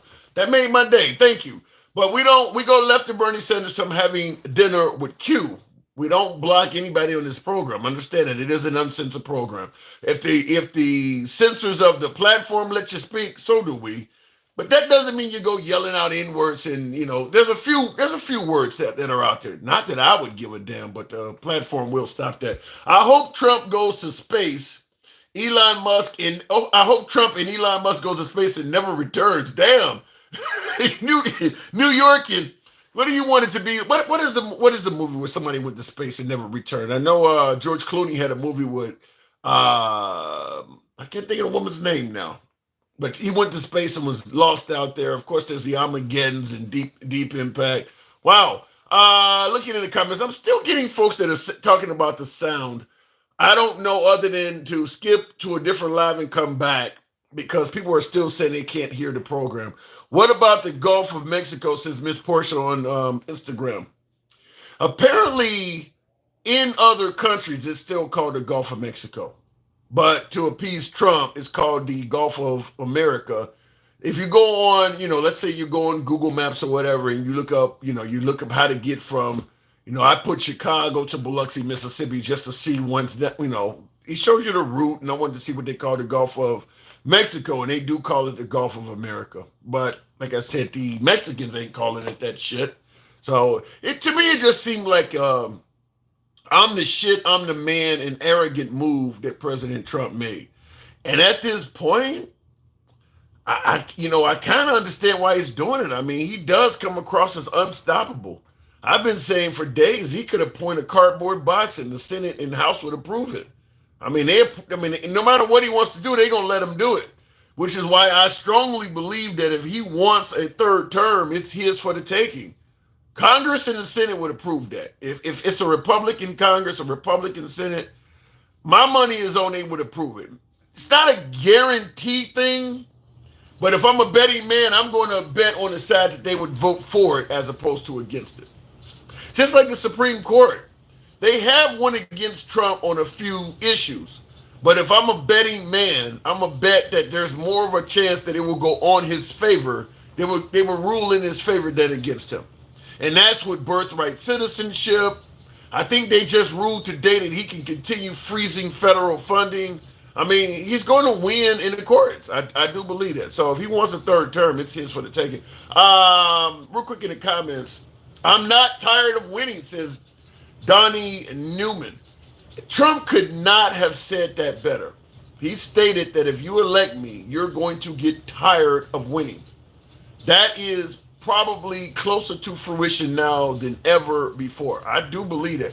But the problem with that is, before I go to the next caller, I believe that the right, and I got a lot of viewers on the right now that can correct me if I'm wrong, but I believe that folks on the right are indeed more focused on winning than they are on success.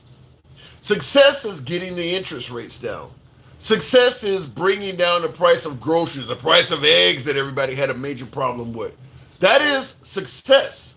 Winning is sticking it to the libs, controlling the LGBT and the gains of the transgender. These are things that are not really going to affect your life, but it may piss off the liberals and satisfy the folks on the right. That's winning. Success is things that are tangible that you're actually going to be able to see and you utilizing your life to make your life better. Winning is targeting boogeyman effects. I believe that the Haitian migrants are eating cats and dogs, so we need to get rid of them. Stuff like that is not going to affect your life at all. He can literally get rid of every Haitian migrant in Springfield. It ain't going to make a damn bit of difference in your life. He passed a law that, biological boys cannot play for women's sports. That ain't going to make a damn bit of difference in the average life of an American. This stuff is totally, but it's boogeyman stuff. That's winning. Success is the economy and stuff like that. I think the right is more focused on winning. If he gives us a few successes, that's great.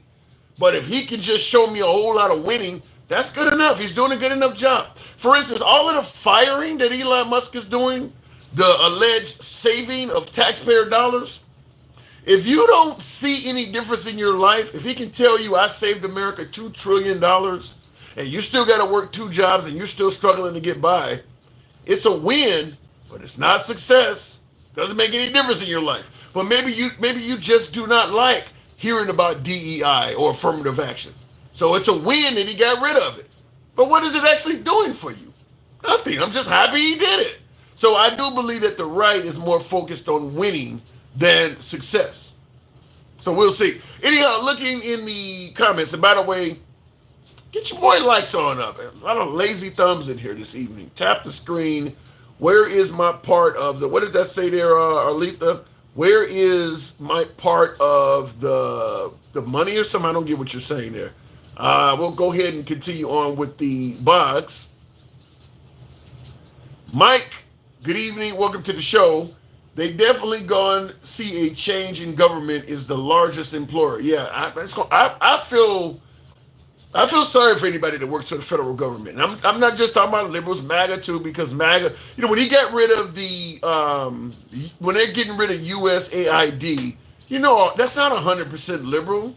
And as I pointed out on the program, when you get rid of, let's say, for instance, an office building full of employees in your neighborhood or downtown in your city shuts down and everybody in that office building gets fired. When we go to work in the morning, we buy coffee, we patronize little mom and pop shops there and on the way back. There are gas stations that we may stop at on the way to work to pick. All of them folks get hurt too. There's people who come and stock the vending machines at your business. All of them are losing jobs too. There's all sorts of trickle-down effect. They're not all Democrats. Mike, good evening. Wait a minute, Tim. According to you, it's a win. Yeah, but it ain't success.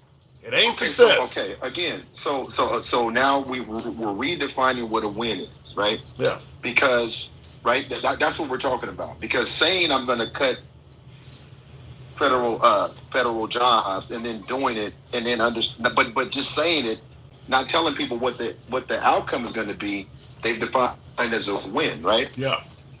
It's crazy talk, but it's already happening though. Yeah. So the cuts and freezing NIH money, right? Yeah. That's a win. That's what they think. However, you know who's one of the biggest beneficiaries of that money in the country? Who? The state of Alabama, University of Alabama is the largest employer in Alabama. Wow. Did you know that? No, I did not. They're the largest employer in Alabama, and NIS funds over, I believe it's 40% of that program. So yeah, you notice that they're not talking about what they're going to do for all these people that lose their jobs. If they were doing it with surgical precision, there's a lot of waste in the government. So we're going to start analyzing every various office throughout and determining who's waste and what. That would be one thing. But when you're doing these huge, sledgehammer cuts, everything you're getting rid of is not waste. It's you haven't studied it enough to be sure of that. Of course not. It's that's the problem with all of this nonsense and rhetoric. But before we get too far down that page, MAGA Reacts and DJ Julio come up here. If they're being genuine, then they are the racists that people are talking about. You want to erase history, but then you say we should preserve history. But see, this is where it's when they talk about woke, they demonize it. When they talk about CRT, they demonized it. But if it's part of history, then why are we trying to demonize it and get rid of it? But at the same time, you want to preserve history. You're either a racist or a hypocrite, or maybe both. Damn. You're either racist or a hypocrite, but maybe both, because it doesn't make any sense. Because here's the thing, and you said it best. They're talking about transgender. You mentioned Penn State, but you didn't mention the coach of the USA women's gymnastics team. We've had so much sexual abuse in this country by white teen men that are supposed to be in positions of power. It's not even close to this farce that they've created, this fallacy that they've created about transgender. It's not even close, but they don't want to talk about it. No, and I've said that the LGBTQ community, out of a country of 350 million people, you could put a gun to most Americans' head. They couldn't come up with 5 cases of where a transgender person abused a kid in the bathroom. But they're making it sound like I don't want them in the bathroom with my kid because I don't want my kid to be at risk. There are no examples really on the record of kids being. You think somebody gonna walk into a bathroom in the middle of a crowded mall and start committing a felony like that, or in a movie theater where anybody could walk in like that? We got a hell of a lot of people in this country that have abused children. How many of them do it in a public bathroom? I mean, that ain't even where it happens at. And here's the thing, and if it was happening, but see, it's not happening. Just like that video of those transgenders doing that to those children is in the same place that the evidence for the Haitians eating cats and dogs is. That shit doesn't exist. But they will demonize people. DJ Julio said he knows some people that he doesn't believe should be treated as equal. That's exactly what he said. I love them, but I don't want them here and I don't want them there. And they think that that's not racist. They think that that's not bigoted. They think that that's not discriminatory in nature. It's insane that they're not listening to themselves. Yeah. It's insane that they're not listening to themselves. And even if it's happened once, twice, 10 times, it's not enough to take a whole group of people and say they shouldn't exist and have the same rights as you do. It's absurd. Yeah. But back to the University of Alabama. You had 2 deputy directors of the NIH who were resigned after they announced those cuts, right? Now you've got now you have the local representatives in Alabama, Republican representatives, because they're getting so much pushback from their constituents going, what the hell is going on here? Yeah. And what they should be telling their constituents, which they're not going to do, I lied to you. I knew it was going to happen all along because it's been part of the plan all along. And they didn't tell them that it was going to impact them. So now these congressmen and senators have a choice to make. If they don't stand up for this cause, they're going to lose that seat and get primaried. You know, I saw something similar to what you're talking about. Because, you know, Trump is talking about getting rid of the penny, getting rid of the copper penny to save money. And apparently the company that makes the blanks for pennies, it's in a very red area, and it's going to be a bunch of MAGA that are losing their gigs from that. And the town it's in, most of the business in that town is business that supports the folks that work at the penny plant. So there's going to be a lot of stories like what you're talking about. When you're doing these large cuts, you're getting rid of a ton of MAGA jobs. I mean, I don't... Now, I see in the comments, Twister77 is saying that what you're saying about the University of Alabama being the largest employer in Alabama is not true. So it's one of the largest. It's one of the largest. Yeah. But here's the thing, Tim. So I love these crazy ass Trump fluffers because it's the largest of one of the largest. The whole foundation of the argument is this: they lied. They lied to him. They lied to them. They knew they were going to do this. It's part of Project 2025. It's part of what they've been intending to do. They're taking these jobs from the very people that voted for them under false pretense. Yeah. That's the foundation, Twisted7. That's the truth. And you're one of them, my guy. You, MAGA, Julio, all of you guys are just upset because everything you thought was a part of reality was part of your Trump fluffing MAGA world. Well, I will say this because a lot of folks are saying, but you didn't say it was the largest, in regards to it being the largest employer. While you were talking, I Googled largest employer in Alabama, Redstone Arsenal. They said, but it clearly says right under that, the University of Alabama is one. They got 28,000 people, so apparently it definitely is a huge employer in that state. It ain't number one, but it sounds like it's probably within the top 2 or 3. So it's huge. It ain't something you should ignore just because it's not number one. Exactly. And my point is this. And here's the thing, Tim. If people would just take a second and get out of their feelings, they will understand this is information that you can just go get. This is information that you can say, damn, they're cutting those funds from that program that impacts those people, that impacts those jobs, and you can't say as a Trump supporter you voted for that premise. Yeah. No, I agree with you that if Trump and Elon had told folks that they were going to cut all these jobs, there's no way they would have won because, like I said, a lot of these folks are MAGA. Now, the MAGA that are not losing their jobs, yay, it sounds great you're getting rid of government waste, but he's literally cutting off the tail, and you're celebrating because you're at the head. I mean, these are your own people. I mean, some of these folks have been to rallies and shit like that are losing their jobs. So, damn right. There's no way he would have won, in my opinion, if he had been honest about this. And we just got to just start calling things what they are. Trying to say that renaming the base is a good thing, but at the same time, or putting it back to what it was, but then you don't want to put back, but then you're trying to change the name of the Gulf of Mexico. It's crazy talk, Tim. Yeah.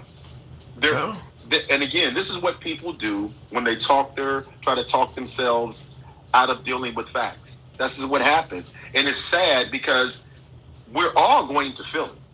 There's no question. The agricultural business is already feeling. What do you think the goal is, though? If you're making it sound like Trump is on a mission of destruction, there has to be somebody that's going to benefit from what he's doing. What do you think he's trying to do? All of the billionaires are going to benefit from it. It's just a part of the 14 tenets of fascism, Tim. That's what it is. Listen, the fact that he's having conversations with Putin and not in those quote unquote negotiations, you're telling that we'll talk to you. You know, we're going to have conversations over here, and then we'll talk. They're setting it up. Basically, tell Ukraine. Now, this is a question directed at you. This coming from, and I want to present it to you because he definitely sent the super chat for it. Dorjam Bennett says, ask him why waste, fraud, and abuse makes him so upset if found. In other words, why are you so upset that Elon Musk is finding things that are actually wrong? Because I don't believe that that's their intent. Whoever asked that question, I'm going to say this.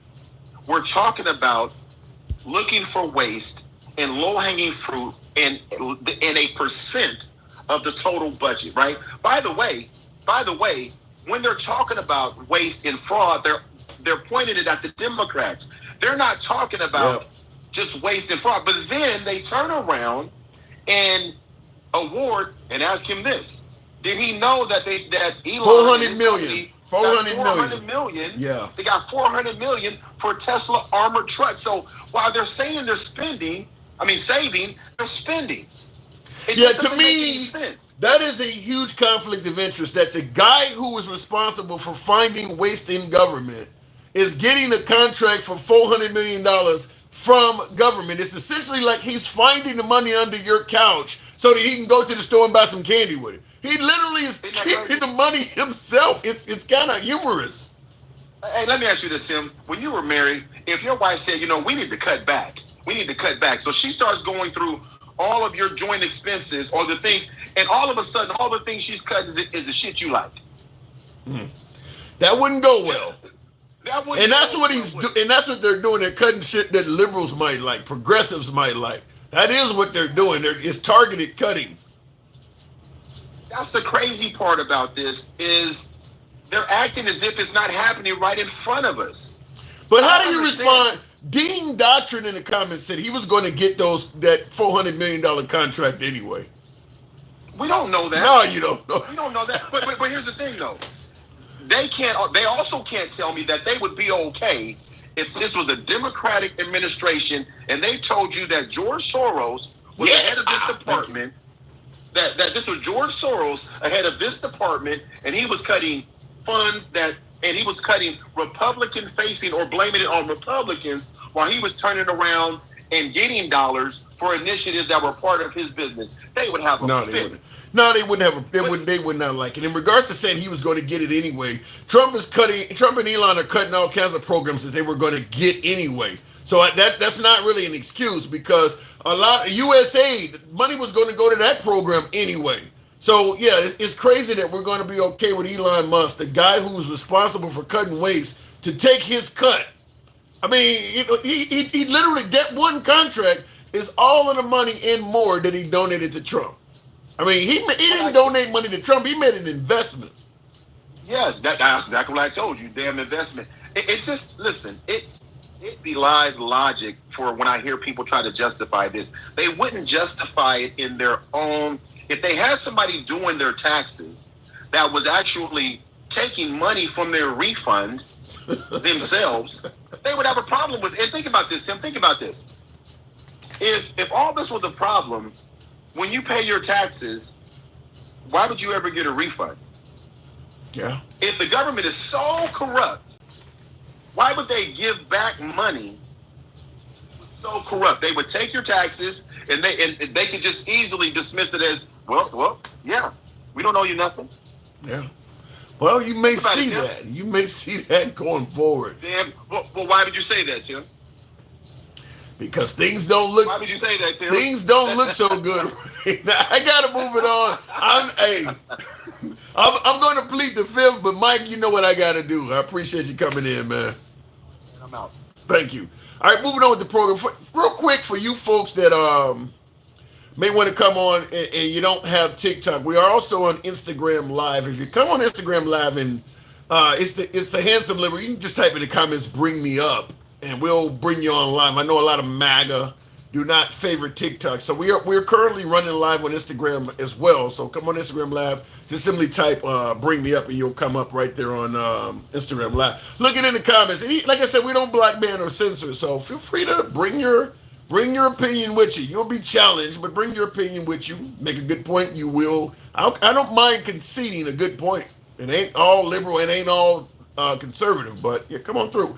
Elon uses slaves to mine his emeralds. Slaves? Where the hell is that happening at? Where's that happening? Somebody let me know. What about the SpaceX contract? How much? Yeah, I see that in the comments on Instagram. Kelly, how much did he get from the SpaceX contract? Because you're right, he did get a contract there as well. That looks corrupt in my opinion, where you're cutting the fat and you're benefiting yourself. It would be different if Elon Musk had a contract and he said, you know, what did the guy used to say with the hair club for men? Not only am I the president, I'm also a client. If he said something like, look, I'm not only cutting the fat for others, the contract that I had for 400, million, I found out, we cut that down to 300 million as well. So his contracts are getting bigger and everybody else is getting cut. So to me, what Elon is doing is a major conflict of interest. Georgia Bennett says Elon is going to expose the kickbacks on both sides. Don't believe it's one-sided. I don't think he's going to expose his own kickback, Georgia. As I just told you, since Trump became president, Elon Musk has made billions of dollars. He's gotten really fat government contracts. He ain't going to, if you don't see Elon Musk getting all this stuff as a kickback, it wouldn't have happened if Kamala Harris or Biden had won. Not certain it would have happened if some of the other Republican candidates have won. It wouldn't have happened if he didn't donate $250 million to Trump's campaign. Elon Musk is a kickback. You might favor Elon Musk, but that is a kickback. That's happening because of what he did in terms of supporting Trump. That's a kickback. And I'll just tell you this. I think we all know that if you treat Trump right, he tends to reward based on loyalty. He gave a man $250 million. You think he just did that out of the kindness of his heart? You think Elon Musk did not know that he was going to be put in a high position of power? He just gave Trump a bunch of money and Trump decided to reward him. Elon Musk was just doing that out of the kindness of his heart. Elon knew he was about to become powerful. And my guess is because Trump told him that. Why would we admire his success and we paying for him to be rich with our tax dollars? That's exactly what we're doing. 250 million. Yeah, he gave Trump 250 million in this campaign. Nobody gives somebody 250 million without expecting something in return. Nobody does. Even if you donate a few million to a campaign, you're going to get something out of that. Jobs, maybe a position somewhere along the, you're going to get something for that. 250? You would have to know somewhere along the line, once this is all said and done, some way, somehow, Elon is going to benefit big. Maybe they'll pass a law requiring everybody to have electric cars, or maybe they'll get rid of NASA and outsource everything to Starlink, which is kind of what has happened. You know something's going huge to that guy. How is that not a kickback? How is that not a quid pro quo? Don't overlook the obvious because you favor the candidate that's doing it. That's all I'm saying. Going back to the box, we'll go to the one and only Twisted 77. Good evening, Twisted. Hi, Tim. How you doing? I'm doing good. Now, I'm sure you heard a lot that's wrong, so let me have it. What you got? Well, let's see. What did Michael lie about? He did lie. Well, hey, man, I got to correct. When somebody comes in and lies to your face, I got to correct that. Okay, give me a correction. They're one of the largest. They're one of the largest employers. He said, "Do you know who the largest employer is in Alabama? It's the University of Alabama." Okay. No, the second largest, but the first largest is 60,000 employees versus 30,000. Granted, still big. Yeah. I'm not going to, but it was still an overt lie. Okay. Okay. That's fear mongering. Now the second thing. That really? Wait, hold on. Okay, he was wrong to say it was the first when it was actually the second or third, as you pointed out. But is that really fear mongering when it's still a huge employer for that state? Yes, because it's not the largest employer. Oh my! I think you're playing semantics, premise, right? Well, okay. Well, we can. Let me say it this way. I'll let you continue, but let me say it this way. What he was saying will happen when you fuck up the largest employer in the state of Alabama is still likely to happen if you fuck up the third largest employer in Alabama, right? Yeah, I suppose. Okay, so that ain't fear mongering. What he's saying is likely to happen. But see, I think he bases a lot of his things off of complete horseshit. Okay. What was the second thing? What was the other thing he told you that Elon Musk got a $400 million contract, right? That is true for some kind of electric tanks or some shit. Tesla tanks, armored cars. Didn't happen. It's completely false. Really? Yeah, you can look it up. I'm trying. I'm looking at NBC News right here. State Department says Tesla was not awarded $400 million contract. That was 3 hours ago. That's something. Okay, well, if that is true, State Department slams brake on potential 400 million armored Tesla, says Fortune magazine.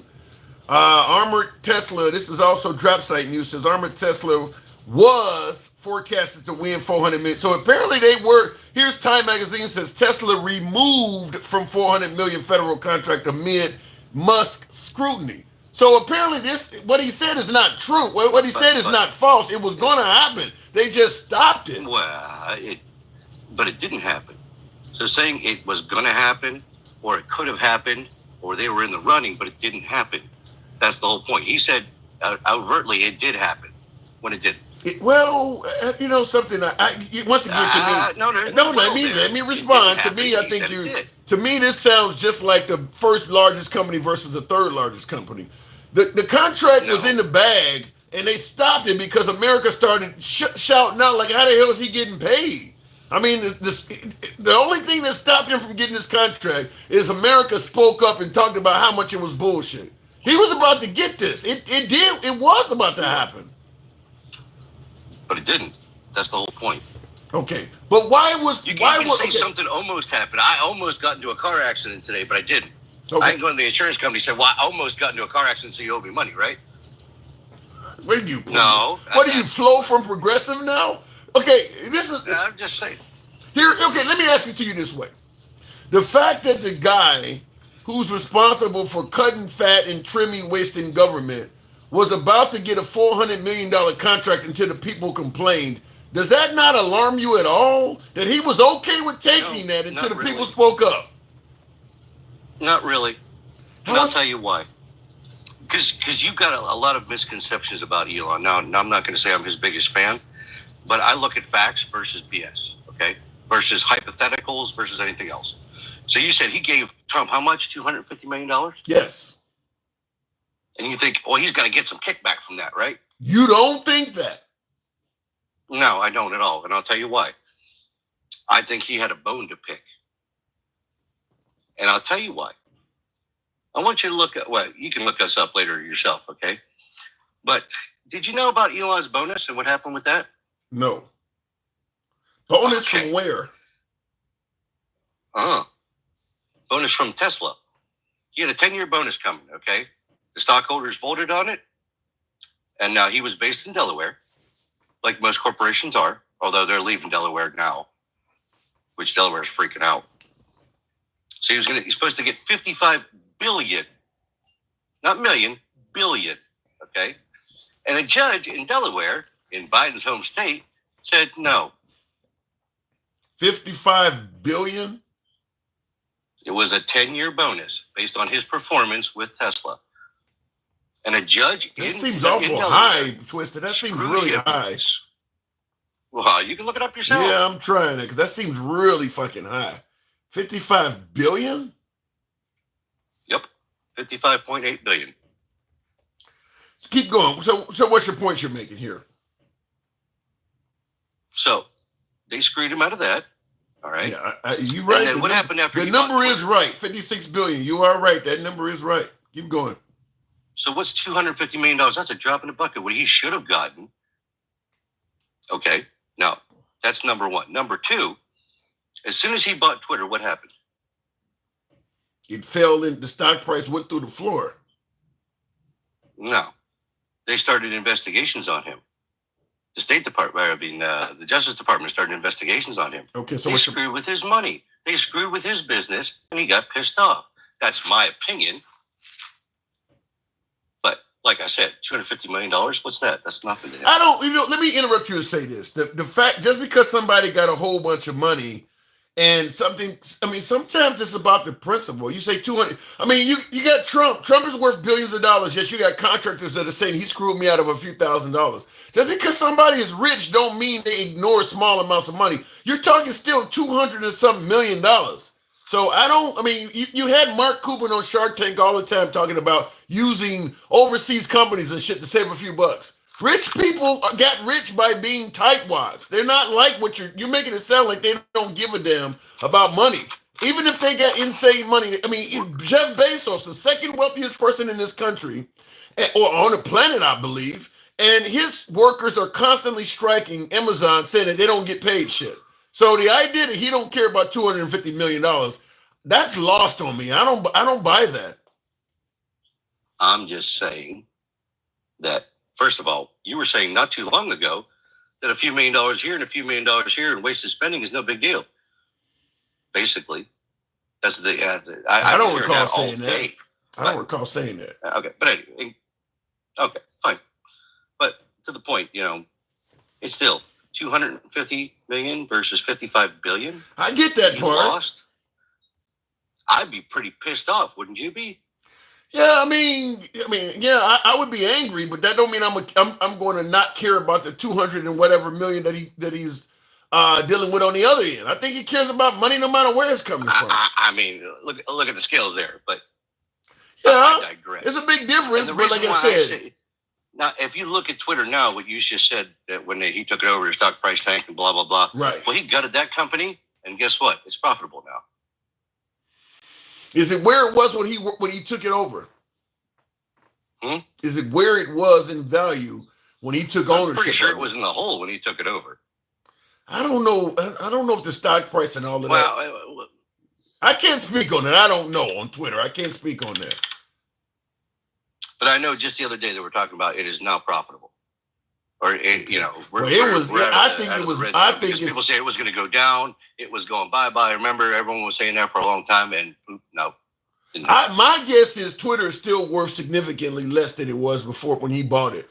I mean, I'm not for certain of that, so I can't argue with you back and forth on that because I don't know. But my guess is that company, because now you got, first of all, Trump separated a large portion of the base by creating Truth Social. That didn't help Twitter. And then also, Twitter, once it became uncensored. Are you on Truth Social? Yeah, I am. I don't use it ever, though. I do have an account on there. I'm not. I've never downloaded the app, nothing. I'm on Twitter, though. Yeah. Well, the thing about it is once Twitter became uncensored, it became X, as Elon Musk turned it into, and it became uncensored, a lot of advertisers pulled out, and they have not came back. I mean, because it is a very, it's uncensored, but it's a lot of hate in violent videos. I mean, it should be 18 plus. From what I've heard about the advertisers, is that they were pressured by the Biden admin.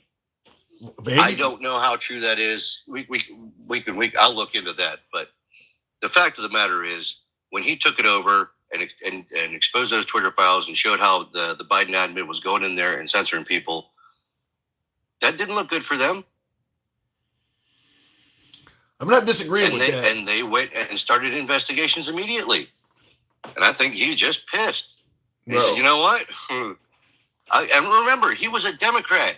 I don't buy that. I've never heard Elon Musk being a Democrat. And the reason why people were calling Elon Musk a Democrat is because he was selling electric cars, which is something the Democrat Party favored, and they just assumed this guy was a Democrat. When you listen to how Elon Musk is talking, he voted Democrat. What? This is years ago.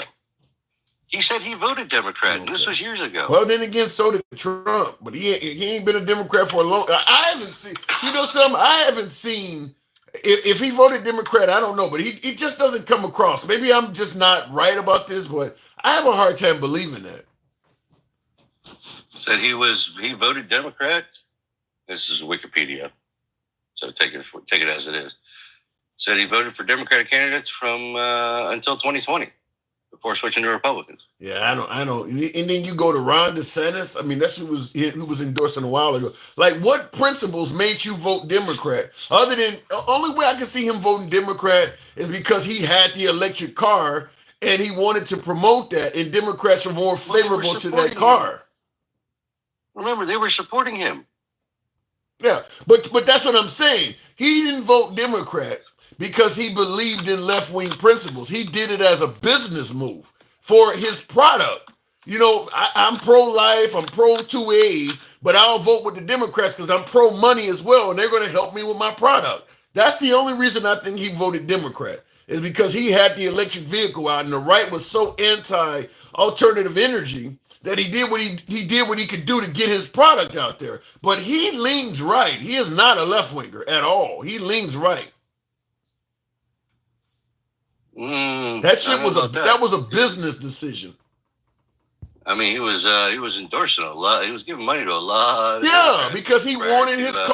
Listen, if the Californians are going to mandate electric vehicles, like in New York, they had a mandate for. But who you give money to and who you vote for are two different things. No, you're going to vote for. If I know, let's say for instance, what I'm doing here on TikTok, one person wants to ban it. Another politician, let's say I vote left, but the left want to ban TikTok, and Trump says for every hour you're on TikTok, I think you should make $1,000. I'm voting for Trump. Doesn't matter what the principles are. I'm voting for Trump. People swallow their principles all the time and vote for the other side because most of the Republican Party is doing that. When you heard about how they felt the evening of January 6th and how they're talking now, they swallowed their principles because the power is staying with Trump. They don't believe that. They're doing it because not Elon Musk, Ted Cruz and Lindsey Graham, them ain't Trump fans. You know, you got J.D. Vance even sending guys like Adolf. I mean, these folks are doing it for power. And I'm not saying I would ever be above that my damn self. If I could make a ton of money, I might do it too. So Elon Musk, to me, made a business decision. I don't think he's a left-winger. He did it because his products were going to benefit by going with the Democrats. Mm-hmm. Like said, semantics. Yeah, but still, I don't see him as being this all-encompassing evil man like all these people. I didn't say he was evil. It's just horrible. I didn't say he was evil. Like I said, they sung his praises until the day he supported somebody other than a Democrat, and then they flipped the switch immediately. And you know what? If I saw that, if it were me, I might do the same damn thing. Well, I mean, but that's kind of politics twisted. I mean, Trump said some pretty vile things about RFK until he started coming on his team. I mean, that's kind of how, remember Little Marco? I mean, Ron DeSanctimonious. I mean, Trump did the same thing to a whole bunch of adversaries until they came on his team. That's kind of how it works. We're not talking about Trump, though. Huh? We're not talking about Trump. Trump's a league of his own. I don't even. Well, okay, let's take Trump out of it. I can replace Trump with MAGA because anybody Trump is attacking, MAGA's attacking with him. All of a sudden, all of the folks in South Carolina that voted for Nikki Haley to be governor, now she became Nimrata because she was running against Trump. That's MAGA. That ain't Trump. That's MAGA. That's millions of Americans. All of a sudden didn't like her. Okay, but you can look at that on the flip side because anybody the leftist news outlets tell you is bad. These guys are coming up here screaming it's bad. I mean, I never heard of the USAID before a few weeks ago. Did you? No. But now all these guys are suddenly experts on it, and they're going to tell you, "Oh, I've been doing this for you." You're full of it. You didn't know anything about this shit. I didn't. I don't think Elon Musk. I got my finger on the news all the day, huh? Yeah, but I don't think the right knows anything about it either, and they think it's the devil. I mean, I know they don't. Yeah, so it ain't. So I think it's the whole of the United States. But what you said earlier about they're finding all these left wing programs, and they're not bringing up right wing programs. Right wing waste, I should say. The reason why I think that is, I think if they had done this same thing back when Trump left office, you might have found more right-leaning stuff. But because we just had, a Democrat that that Biden just came out, so whatever programs he was implementing or he was helping fund and blah, blah, blah. You know what I mean? That's why you're finding more left. Well, I think the that issue makes the most sense to me. Yeah, you and I disagree on that. My thing is, I believe that Trump and to a lesser degree, Elon Musk are running a campaign of vindictiveness. So they're not only trying to make America great, as they put it, they're going after their enemies, such as firing everybody that had anything to do with January 6 cases. That's just going after enemies, because a lot of the prosecutors don't even have control of what cases they get. Why should that person get fired?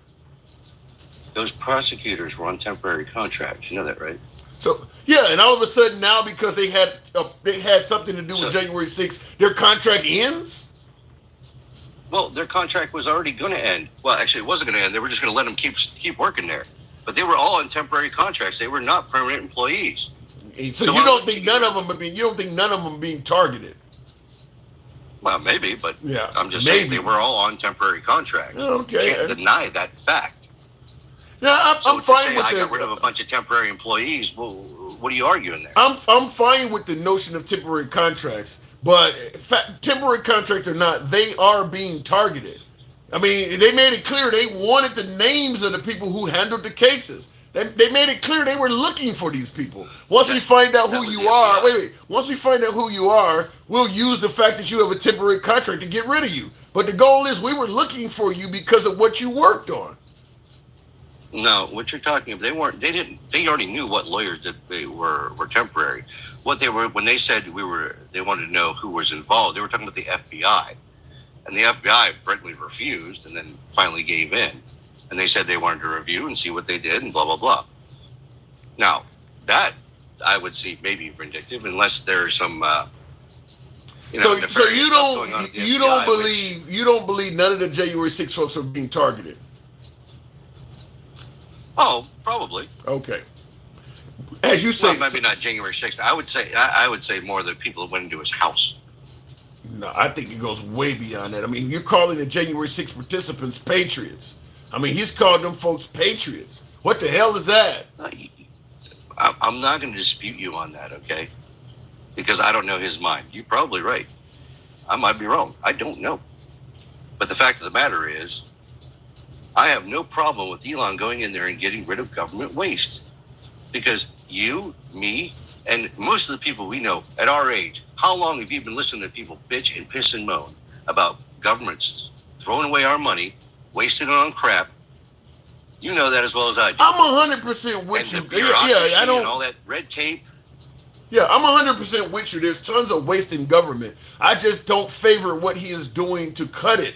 For instance, you don't cut a whole building or a whole program suggesting that 100% of it is wasteful. What you do is you do surgical strikes. I'm going to do an audit and we're going to find waste in here. Maybe the office furniture you have is too expensive. Maybe the lunches, or maybe there's something here that we can cut. You don't just cut out the whole program and fire everybody in there. To me, what he is doing is taking a sledgehammer approach to something that should be used with a scalpel. So you're saying he did it at the USAID? Yeah. He didn't. That was not what happened. Before that little corridor came down, they had 10,000 employees, and they were cut it down to I think 260 something. Well, not everybody. They weren't shutting it down. They were saying, "Hey, look." If what they said was, "Hey, if this is life saving, or if this is necessary." Here's what I say. I gotta move it on, of course, Twisted. But here's what I will say about this. For me, the jury on Elon Musk effectiveness is still out, because right now we are essentially taking his word, taking Trump's word on what they are doing. In terms of actual proof, tangible evidence that what they're saying they're doing is what's happening, we don't have that. So until I see that, I'll reserve my judgment. We're going by what he is saying is fact. Why don't you just go to Doge.gov? They'll tell you what they're cutting. Because they're controlling that too. Well, of course not. What government agency doesn't? Right. What do you want to go in there? Who do you want to go in there and see if they're doing right? Are they going to let you in the building? No, I think some of those. Let me in? I think. Let me see how many employees that come forward and say, well, you know what they said on the government's website is not how they got rid of us. Here's a camera of how they came in the office and kicked. I mean, let's see what comes out. I'm not 100% certain that what Trump and Elon Musk is saying is. Remember the whole, huh? You say, as soon as you say it once, well, I'm not 100%. You're never going to be 100% certain. I'm not even 50%. 99% of us never knew those programs were even happening. Let me get up to at least 70% sure. I'm not even 51% sure right now. But I'm just saying, 99% of us never knew those programs. Didn't they tell us that millions of dollars was going to purchase condoms, and that turned out not to be true? Well, it was part of it, but it wasn't the whole right. thing. So if one thing can be part of it or not completely true, that means it could happen in other places. And that would have been on their website, right? Well, hey, they made a mistake, you know. It's not a whole 50. It's not the whole $50 million. It's only part of it. Wouldn't you say that? They also used still a waste. Wouldn't you say? Wait, hold on, because you just said the same thing about the employees over there. Well, it's not. He wasn't lying about they weren't the first largest. They were the second largest. So it was close enough, right? So if it was part of it, it's still a waste, right? You still don't want that money going to that, right? Yeah, but I'm simply saying, if the information you're releasing is not true, let me find out from other folks in addition to you before I just automatically assume the rest of the stuff you're saying is true. Because he also said something about Gaza, and it turns out that the Gaza he was talking about was not even in the Middle East. So because we know for a fact he has made some mistakes. Well, here's the thing. So I'll tell you where to go. You go to usaspending.gov, okay? And you can look up everything that they're saying, and it's all there. Is there no watchdogs? At first either. Is there no watchdogs, Twisted? Apparently not, because when I first heard about it, I went there to look it up myself to see this $8 million going to Politico, and I didn't believe it, and it was right there. Bro, like I said, for me, the jury is still out. I'm just simply saying, we know Trump has said things that are not true. We got Elon Musk saying a few things. Let me wait a little bit to see what comes out. I'm not just going to trust that every dollar they say, for instance, I don't even believe that every program they're saying is wasteful is actually wasteful. I think some of these programs are just things they don't like. Well, that's a matter of opinion, really. Yeah, exactly. Like affirmative action. My opinion of affirmative action and DEI programs is different from theirs. For them, it's waste. I got a different opinion of that. I think there's some value to some of that stuff. So let me see what comes out. Let me see if getting rid of some of these.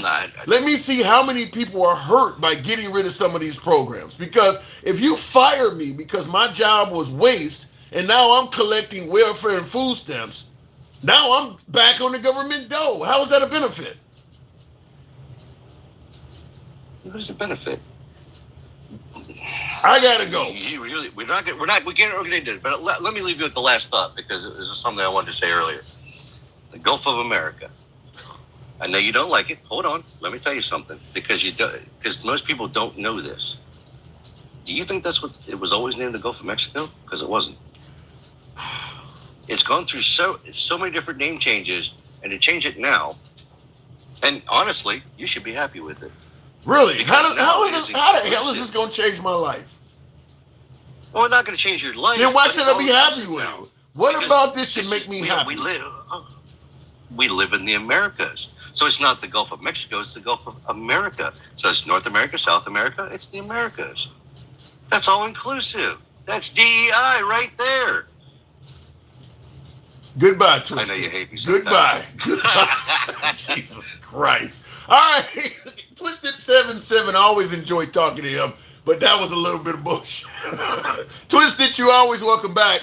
Real quick in the comments, Dorjam Bennett, thank you for the super chat, says, how come Trump is guilty until proven innocent and Biden can't do no wrong? Biden had made countless racist slurs and never believed in transparency, i.e. the Circleback girl. I'm not aware of who the Circleback girl is, but I don't know how long you've been watching me for the last 3 years or so. But, excuse me. One of the reasons I have several MAGA viewers is because my channel started out very critical of President Biden. I started out doing this about almost 4 years ago doing some of the worst of Biden's economy, and I was very critical of him. So when you say Biden can't do any wrong, that's not on this program. There are plenty of shows out there that are liberal echo chambers where they just bash the right and they favor the left. That's not here. That's not here. So, in fact, I was just the other day giving Trump credit for bringing home Mark Fogel, the hostage in Russian prison.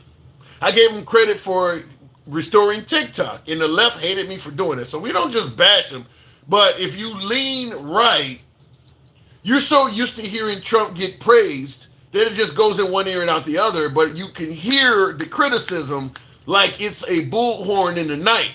So I can speak favorably of Trump constantly, and a lot of my MAGA viewers, which it would just be normal, and they would only like, damn, you really bashing him, because they can hear the bashing. But no, I give him credit where credit is due, and I bash where bashing is due. Like I started the program off today saying that the tariffs, I can kind of see why Trump is doing that. So, I mean, like I said, but in regards to you also asking, how come Trump is guilty until proven innocent and Biden can't do no wrong? That's politics, because Hunter Biden was not proven guilty in regards to Burisma, but the right thinks he's guilty. He's guilty until proven innocent. So, I mean, just like that, I can bring up the Haitian migrants in Springfield.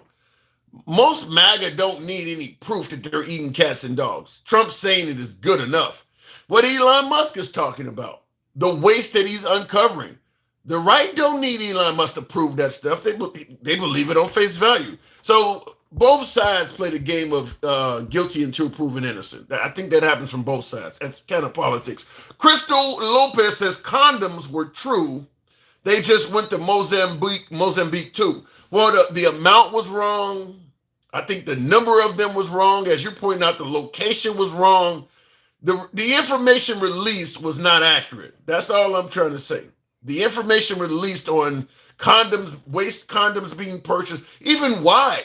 For instance, we were purchasing condoms to help stop the spread of HIV. They made it sound like they were using them to put bombs or something in them.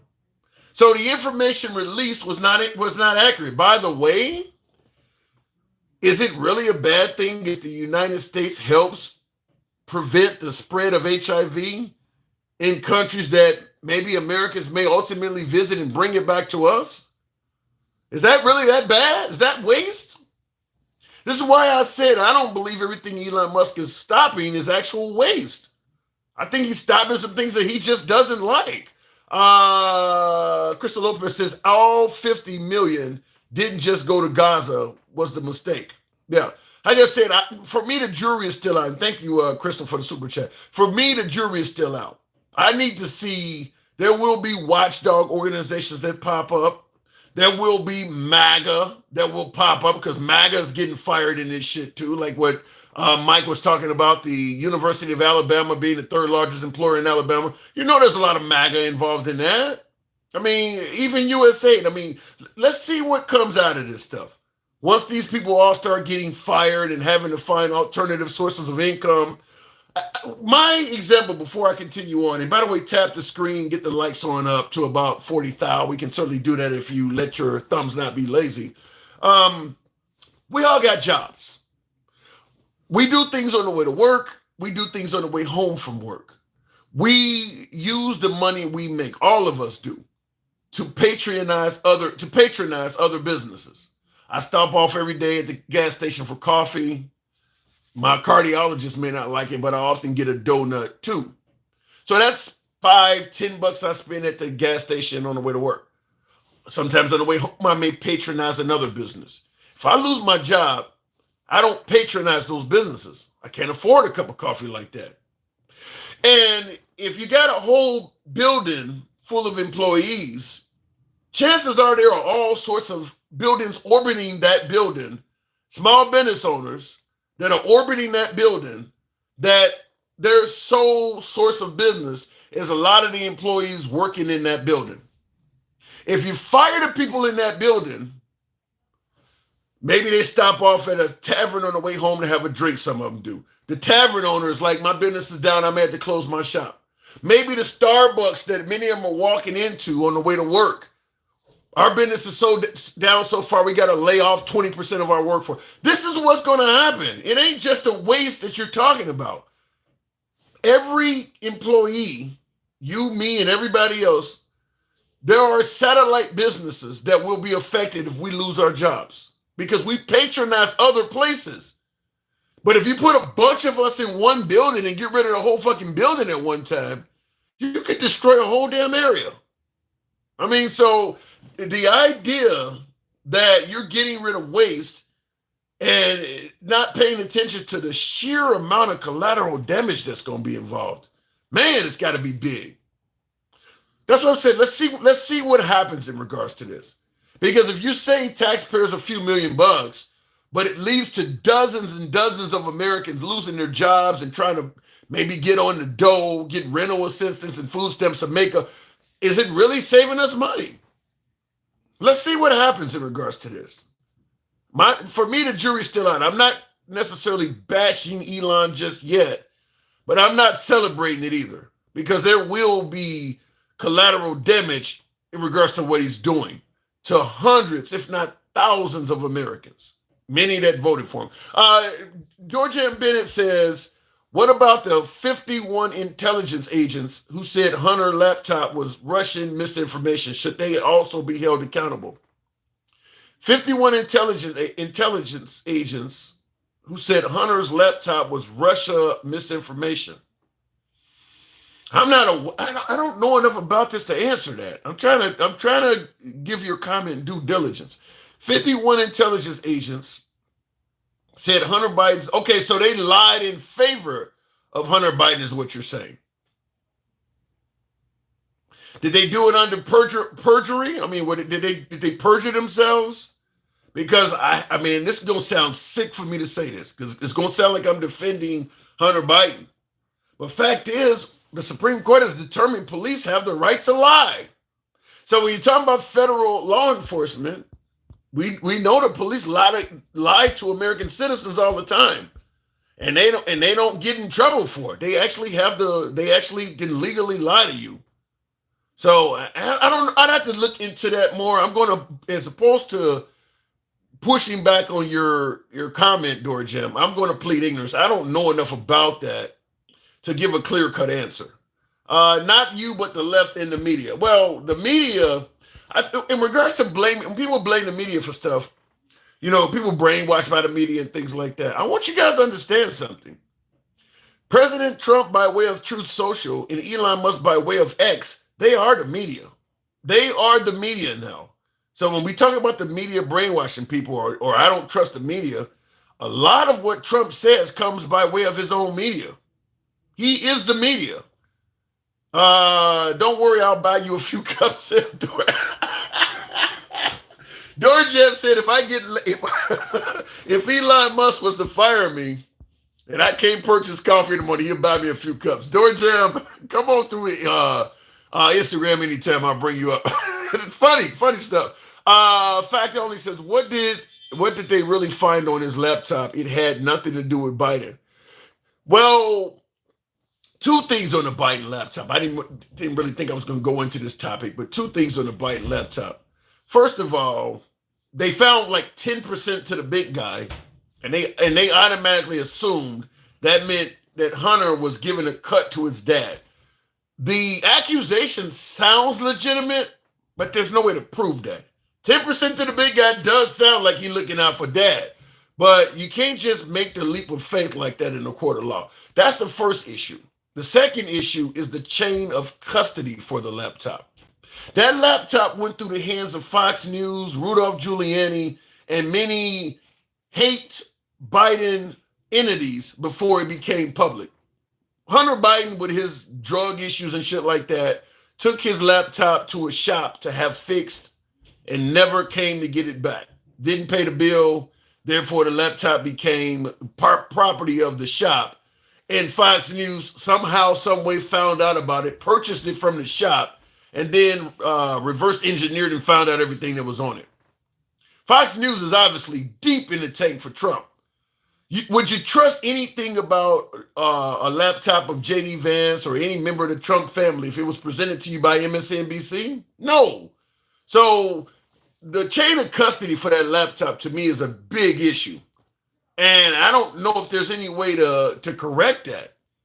We know Rudolph Giuliani had his hands on it as well. And Rudolph Giuliani, with the Dominion voting machine thing, he has zero credibility, not to mention Ruby Freeman and Shay Ross. I mean, Rudolph Giuliani has zero credibility, and he had the laptop in his hands. So, I hear about the laptop, but if it actually had went to a court of law, credibility was going to be a major issue in that, because Fox News had their hands on it, and they're the ones that I guess broke down what was on the hard drive or whatever and found out all the information that was on it. Then you got people like Marjorie Taylor Greene showing his genitalia on the House floor. I mean, the way they handled that, if I'm on the jury, look, it looks bad for Hunter Biden, but the folks that are presenting the information, the messengers, have no credibility at all. I mean, we know they don't like his dad. We know that they want to hurt this guy no matter what. I mean, so the credibility is a problem on that. Looking in the comments, right before the 2020 election, Hunter's laptop was left in the Delaware pawn shop. Okay, that's where it was at. And they said it was misinformation. Well, then yeah, but like I said, did they do it? If they did it before Congress with their right hand raised, then yeah, they need to be held accountable for perjury. So that's my best answer I would give to that. Going back to the box, Tim, all that shit was bullshit. Some say that. I just wanted to give his comment due diligence, though. Continuing on, I do want to ask you guys to tap the screen. User, I think that's it. Good evening. Now, you wanted to come up. What's going on? What am I getting wrong? Hey, Tim, do you recognize my voice? No, I do not. It's Jeremy. Oh, okay. MAGA, indeed. So what am I getting wrong? Well, so first off, I think there was accusations of CSAM being on there as well. CSAMping? What is that? Corn, as in child. Oh, for on Hunter Biden's laptop? Yeah, there was. Now, I don't think it was. Now, we don't really know because not a whole lot was released. Yeah. But there was accusations of that as well. Yeah, but see, that's what I'm saying is that shit went through all of his arch enemies' hands. It would not surprise me if they tried to put some shit on there, because we seen what Rudolph Giuliani did to Shay Moss and Ruby Freeman, claiming they were passing around USB drives like vials of crack. That dude makes up lies, and he was part of the chain of custody for that laptop. See, here's the thing. Remember when Epstein was a big deal? Mm-hmm. You want to know? He's still a big deal. He's still a big deal. I know. Okay, but they actually had evidence of his nefarious doings way before everything got released. And we know this because a journalist actually said that they had all sorts of evidence, and then she was told not to release it. We don't know what kind of power the Bidens had at the time, but it could have had enough influence to be like, Fox, we can hurt you. I don't disagree with you on any of that, but that's the problem, is that what you're saying may be true. Right? Yeah, what you're saying may be true, and what I'm saying may be true as well. Because, like I said, you would not accept anything that was harmful to Trump that had been in Al Sharpton or MSNBC's custody. You wouldn't accept that. So why should the public accept? And Rudolph Giuliani is a proven liar. I mean, it ain't something that's up for debate. He's been proven in lost court cases showing that he's lying on behalf of Trump. He's actually been found guilty of it. So if he had the laptop, credibility is shot. Well, here's the thing. I haven't kept up with Rudy Giuliani's career, so I wouldn't know much about how honest or dishonest he is.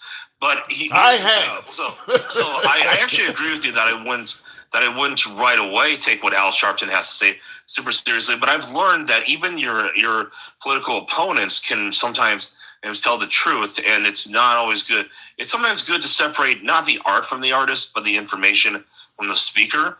And one thing I think that should have been done is it should have been gone from Fox News to an actual course. Yeah. And at this point, when you got Marjorie Taylor Greene, downloading a picture of his genitals and holding it up in the house. I mean, the credibility is gone at that point. I mean, these people are animals. That's political circus more than anything Yeah, else. exactly. So I'm going to be hesitant to trust anything that's coming from these folks. These folks are not trying to get the truth out. They're trying to destroy this man. I think he's kind of already destroyed himself, if I'm going to be real. He's doing all right. Hunter Biden going to be fine. He's doing better. Listen, I can sympathize with someone who was addicted to the substances that he was addicted to for a long time. But the guy we can't get around this. The guy is kind of like that stereotype you see of like the spoiled rich kid who grows up to like get addicted to this and be kind of like an unpredictable wild card that can't and seem to get his life together. He's really been that for a lot of his life. Yeah. And Daddy has always come in and saved his ass. Yeah, but I think that Hunter Biden would still probably be viewed as a productive member of society if his dad wasn't president. The only reason why they trashed him is they were trying to get to his dad. Now that his dad is no longer a threat, nobody gives a damn about Burisma and a laptop or any of that shit anymore. And even Trump. Honestly, I do. Well, but notice when Trump is doing it, he's a leader. He's a leader of the party. He's doing all this stuff simply to get in office. The minute he gets in office, no investigation of Hillary Clinton. You're not going after Net. These are people you said that were literally enemies of the state. The minute you get into the office, you don't seem to be concerned with them at all anymore. Which is clear that the only thing he was doing was trying to bash them to get elected. Hold on. Have you ever heard of the phrase "war on two fronts"? Yeah. So he doesn't want to do that. I wouldn't be surprised if we did get the Clinton body list pretty soon. He doesn't want a war on two fronts. The guy that's talking about attacking Greenland, China, fucking Canada, Panama Canal. Okay, so two things. Really? Hold on. Come on. Let's not be facetious here. He talks about purchasing Greenland, and the 51st state thing is a common joke that he's making to troll Canada. Who's laughing? Who's laughing at this? I'm laughing my ass off, and some Canadians I know are laughing their ass off too. It's pretty funny. So when he said he wanted to purchase Greenland and he would not take the military off the table to acquire it, that's a joke? I don't think he actually is gonna. First off, let's look at what he actually does a lot of time. He says things that get people motivated. Okay, even with tariffs. Actually, I didn't even know he said he wouldn't take military part off the table. Yeah. So could you play the clip of that? Could you have the clip? Yeah, I'll see. And by the way, I'll see if I can find it. By the way, I'm not saying you're lying. I usually think that you're pretty reliable for having the clips. Thank you. By the way, I had a caller on yesterday that occasionally calls in who lives in Greenland, and he stated that they are concerned. He's like, because we can't stop the United States if you try to take our country. He's like the nation of Denmark, which is what is their territory. He said they're going to send us an extra ship or two, but we realize we can't stop you guys if you invade. They're taking that shit serious. They're not playing with that. They're not laughing. Well, yeah, that's because, two things. Number one, and that's because the United States is so powerful that it's kind of like the biggest, baddest person on the yard, or jokingly saying, hey, I'd punch you in the gut so hard you couldn't breathe.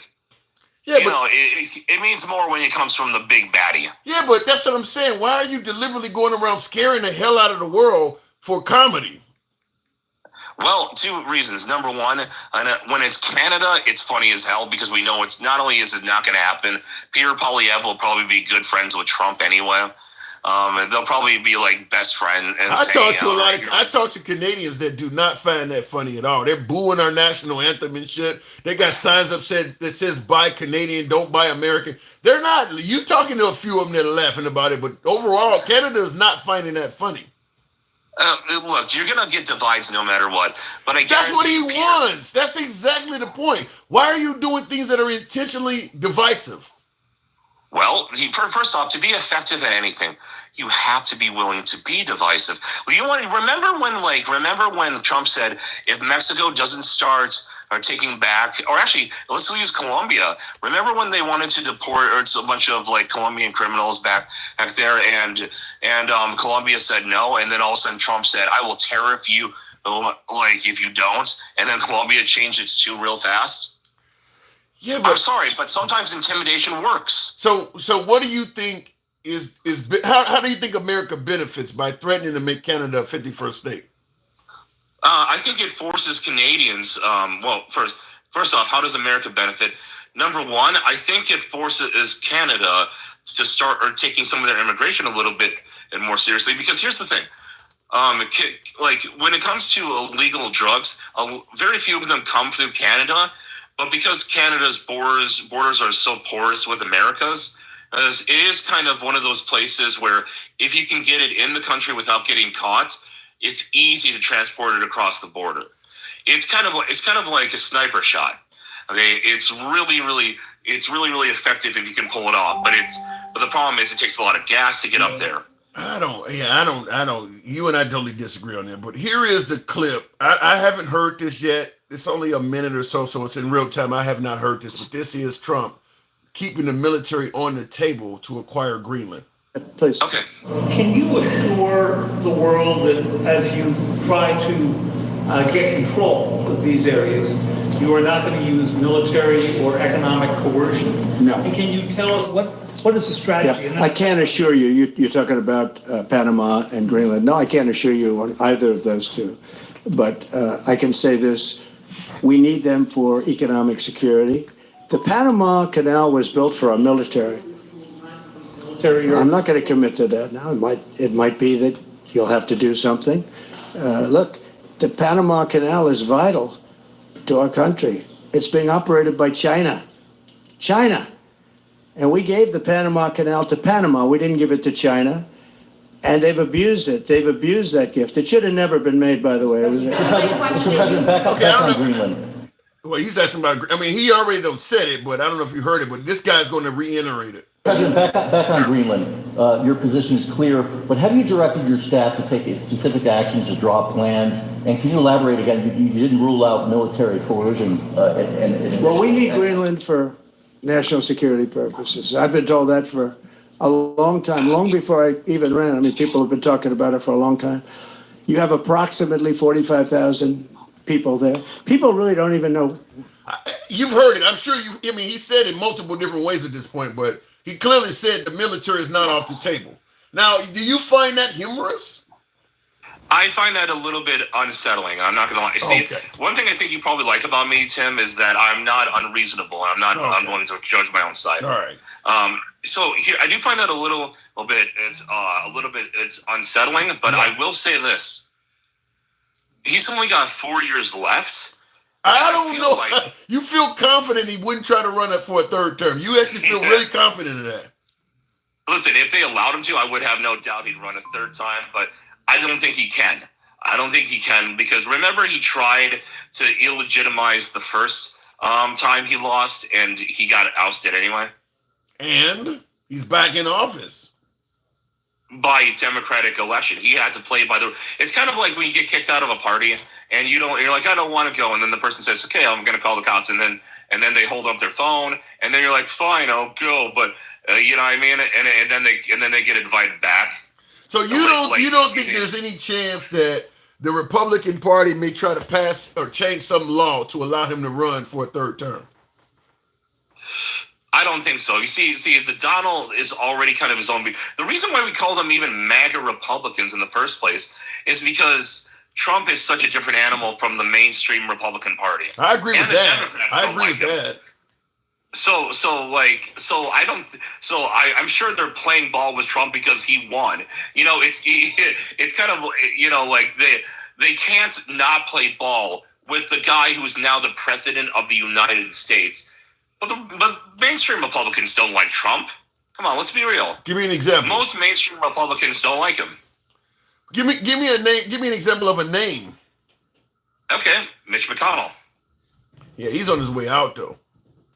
Yeah, but he's still in office right now.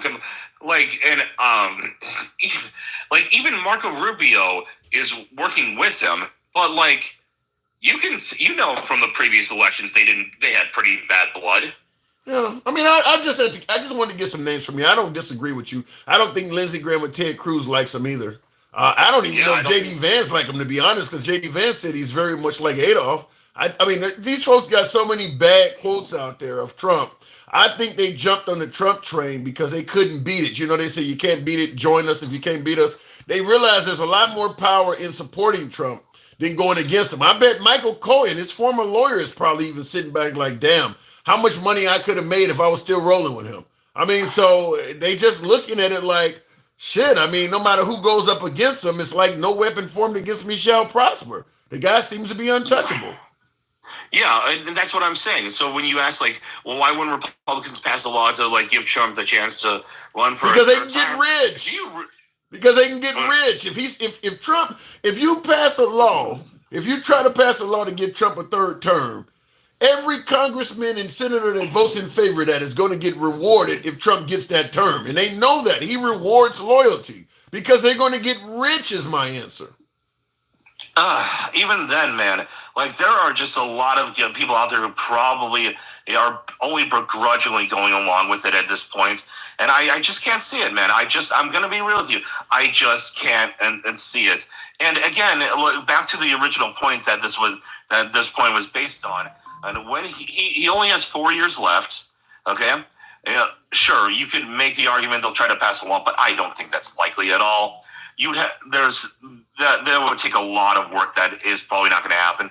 There's a good chance, I don't know for sure, that Trump is using this like whole I'm not taking the military off the table, because every time he says I won't do this, he won't do that, that's another card in his hand that he can't play. And even the intimidation factor alone, even if he knows in his head I'm not going to be able to get away with this, the international society, like all the different military powers will come after me. I hope you're right. I hope you're powerful. Right. I hope you're right. I gotta move it on, but before I do, I want you to hear this quick video, and I want to get your opinion on it. A Republican congressman from. I want to make sure the volume is up so we can hear this shit. There you go. A Republican congressman from Tennessee is proposing a change to the U.S. Constitution benefiting Donald Trump. Representative Andy Ogles is pushing a bill to give the president a chance at a third term. Right now, the Constitution forbids it. A change would require a 2/3 vote in favor by the House and the Senate and 3/4 of state legislatures ratifying it. What say you? Oh my God, that's never going to go. I didn't even know that that this 2 terms thing was a constitutional issue. But if it's with the Constitution, that's dead in the water. That's dead in the water, straight up. Like, there's a reason why. Like, how many amendments do we have total? Like 26, something like that. I think 28 or something like Yeah, 28. You want to know why it's not 300? Because it's fucking hard to change the Constitution, as it's supposed to be. That ain't going nowhere. All right, we'll see. Appreciate it, man. I got to move it on. Can't wait to be on my normal account again. See you around, Tim. Good talk, Jeremy. Appreciate it. All right, moving on with the program. FBI got original first. Giuliani got a copy a year later. This is what Mina Haron is saying about the laptop with Hunter Biden. You said the FBI got a copy of it first and Giuliani got a copy a year later. I'm not, like I said, I'm going to plead ignorance. I'm not knowledgeable enough to know that for sure. So if the FBI got a copy of it, what did the FBI do? Well, if the FBI, okay, first of all, if Hunter Biden left a laptop at a pawn shop and didn't pay it, why would the FBI get a copy of that? Why would the FBI even be involved in that? I mean, if I leave my laptop at a pawn shop and refuse to pay the bill, why is the FBI even getting involved? Somebody would have to go on that laptop and suggest something, break it down, and hand it to the FBI. So somebody else is in that picture. It ain't just the FBI. Somebody would have had to alert them to grab it. Real quick in the comments, there are 27 amendments to the Constitution. BT, thank you. I thought it was 28. 27? Okay, appreciate it. The person came forward. Said, because the guy seen what was on it. Duh. All right. Like I said, I'd have to look into it. I'm not knowledgeable enough. And at this point, he got a pardon. And I don't think Trump really cares about prosecuting Hunter Biden anyway. Just like he hasn't. Hillary Clinton didn't get a pardon. And we were told that they were drinking the blood of infants. And the Trump administration is not doing anything to prosecute Hillary Clinton. The whole goal was just to get her out of the way It wasn't really to actually lock her up. It was just to get her out of the way. Once she was out of the way, they don't care about what she did. Takesha, good evening. Welcome to the program, Takesha. What brings you on this evening, Takesha? Hey, handsome. Hey. I'm a cosmetologist, right? Okay. You looking into my business because there's some shady stuff going on. I go to your bank. I go through your account. And I tell the bank that you got all this fraudulent stuff going on in your account. I'm a cosmetologist now. I'm not an auditor, nor do I know the job that I'm, been sending there to do. And I come and tell the bank that you did all this fraudulent stuff to get this money, but I ain't gave them no proof. It's the same stuff that I'm telling them. It's the same stuff that they can visibly see when they pull up your account that they just audited 30 days ago, okay? And they just 3 months ago. And they just trusted. They just trusted what you say. They just let me in the bank now. They just let me in the bank. I don't work out, they just let me in. Right. And at the same time, I ain't touching and looking at my account because I ain't trying to see what's going on with mine. All my stuff so happen to be so straight, because I got an account there too. But your account is so messed up from my point of view. After I found out you investigate me, then hey, come on now. And the bank gonna just believe me and take my word. I'm assuming you're related to Elon Musk, right? I'm talking about Elon Musk. That's what I'm talking about. So in other words, these people are so excited. Yeah, they just. Baby, let me tell you something. Elon ain't gave us no information on his stuff. He ain't audited his stuff, his government contracts. He went to the aid, give it to me, the USA. USA, yeah. That's who he's that's who he's tearing apart, yeah. And then the people, from what I read, you have to read more than one source.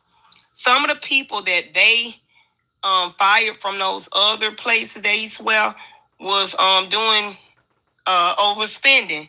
Some of those people were actually investigating into Tesla and SpaceX. Yeah, USA had opened up an investigation on Elon. Okay. That was before all this happened. So that don't mean they targeting him.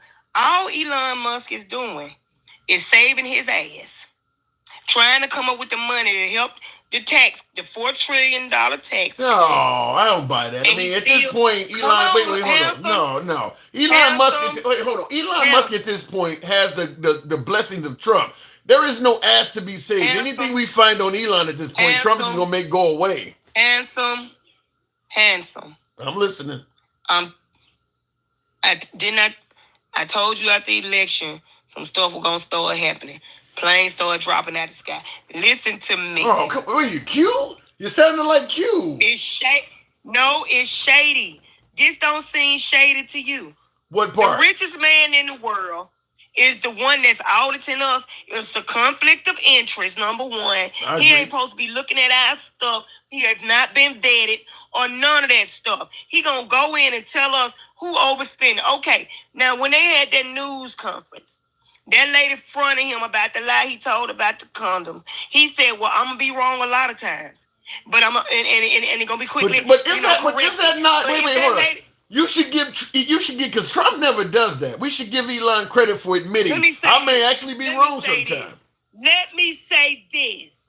If that lady would have never said nothing, he would have never admitted he lied. Because he didn't admit he lied before she said something. Stop it, Hanson. Wait a minute. Oh, no. Now I'm sick of you doing that foolishness. This is too serious for us to be around here playing with. I'm not playing.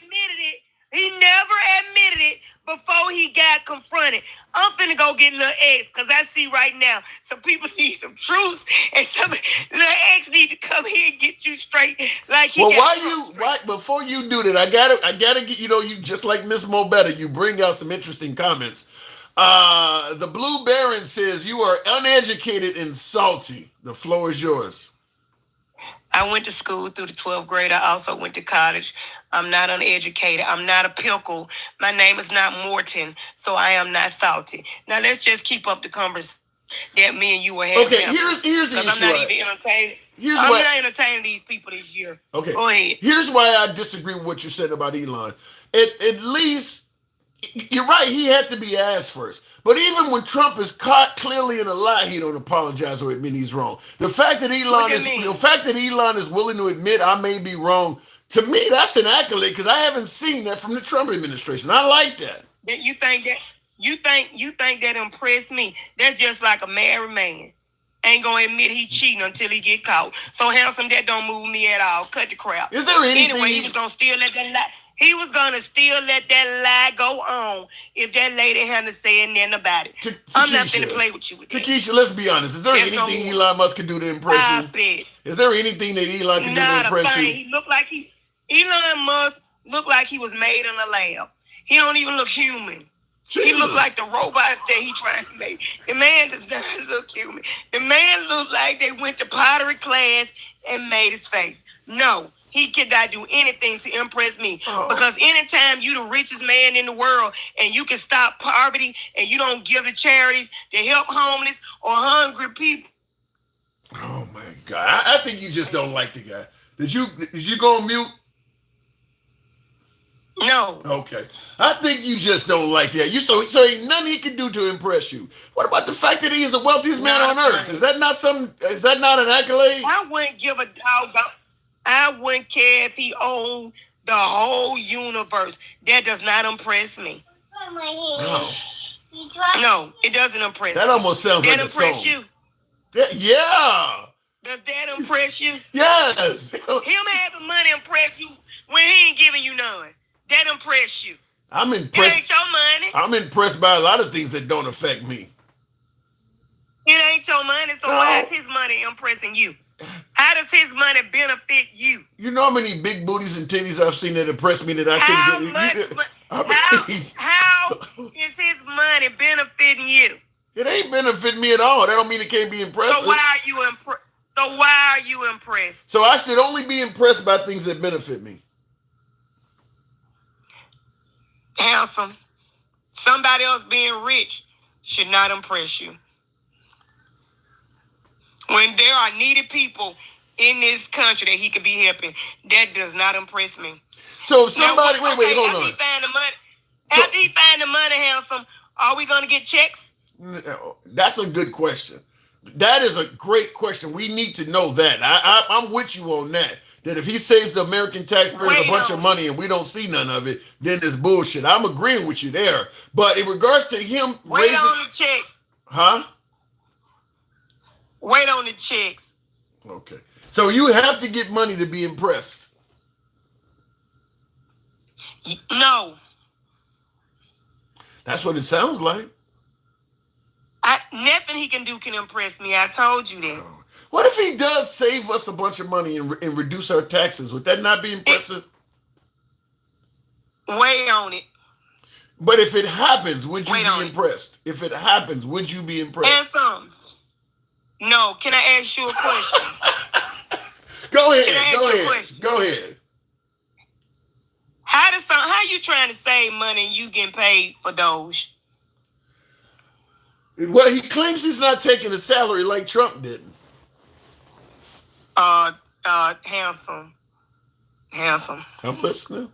Handsome. I like it when you call me that. Stop. But is he taking the salary? Handsome, I don't know, handsome, but let me say this, handsome. It's already enough that President Musk is around here standing up over Vice President Donald Trump, because J.D. Vance, he just there in name only. Didn't Lil X tell y'all that he ain't the president, he need to go away? I haven't heard that. I've been looking for that. I have not heard his son say that. You ain't trying to look for it. I did try to look for it. You ain't trying to look for it. But seriously, let me say this. You just hate the man. You hate the man. This is in all seriousness. I'm finna be very, very serious about this thing. Elon Musk does not have auditors going with him to audit these entities. He got hackers that have where they can hack the system. Those children are not auditors. USAID was audited 3 months ago. All you had to do was go look at their audit. I'm not saying that there is no government spending that's out of control or anything like that, but what I'm saying is, why is it taking Elon Musk to find it? Why him? We got auditors. Why he got to be the savior? I have no answer for that. I have no answer for why. And he don't either. And he don't either. And the fact that people are so comfortable that this man got all their information is mind-boggling to me. Because y'all was having a fit when they said China had our information off of TikTok. That's a great point. That is a great point. Now all of a sudden it don't matter that a private citizen got all our information, our social security numbers and everything, our incomes and all. It don't matter now. But TikTok, they was having a fit and they had no proof that TikTok even had our stuff. That's a great point. Why is that? I can't argue with that. And I see in the comments, Gold Digger on YouTube says you need to have his handle. So Gold Digger says she needs to have my handle. So I mean, what's leading you to? You know why that don't? Hold on. You know why that don't make no sense? Didn't I just say Elon Musk's money didn't impress me? So how I'm a gold digger? Yeah, you did say that. See what I'm saying? How backwards people are. Did that make sense to you, handsome? I'm a gold digger, and I just sat up here and said Elon money don't impress me, but I'm a gold digger. I never heard but I've never heard somebody that would say money that Elon Musk has don't impress them. I mean, like, really? You're not impressed at all, huh? I promise you I'm not. Money don't impress me. It really doesn't. All right. I'm not hurt. That's a lot of fucking money. Me. That's a lot of fucking money. You could take me on a date. You could take me on a date to all you can eat buffet and I'll be just as satisfied. Yeah, Miss Mobetta says the same thing. She says me either. I don't know. That's a lot of fucking money, though. When people got triple-digit billions. Don't care. But handsome, that's his money. How is it benefiting me?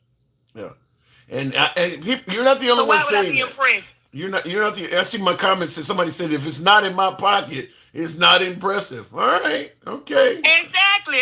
Why somebody else living a lavish life? Why would that impress me if I ain't living it too?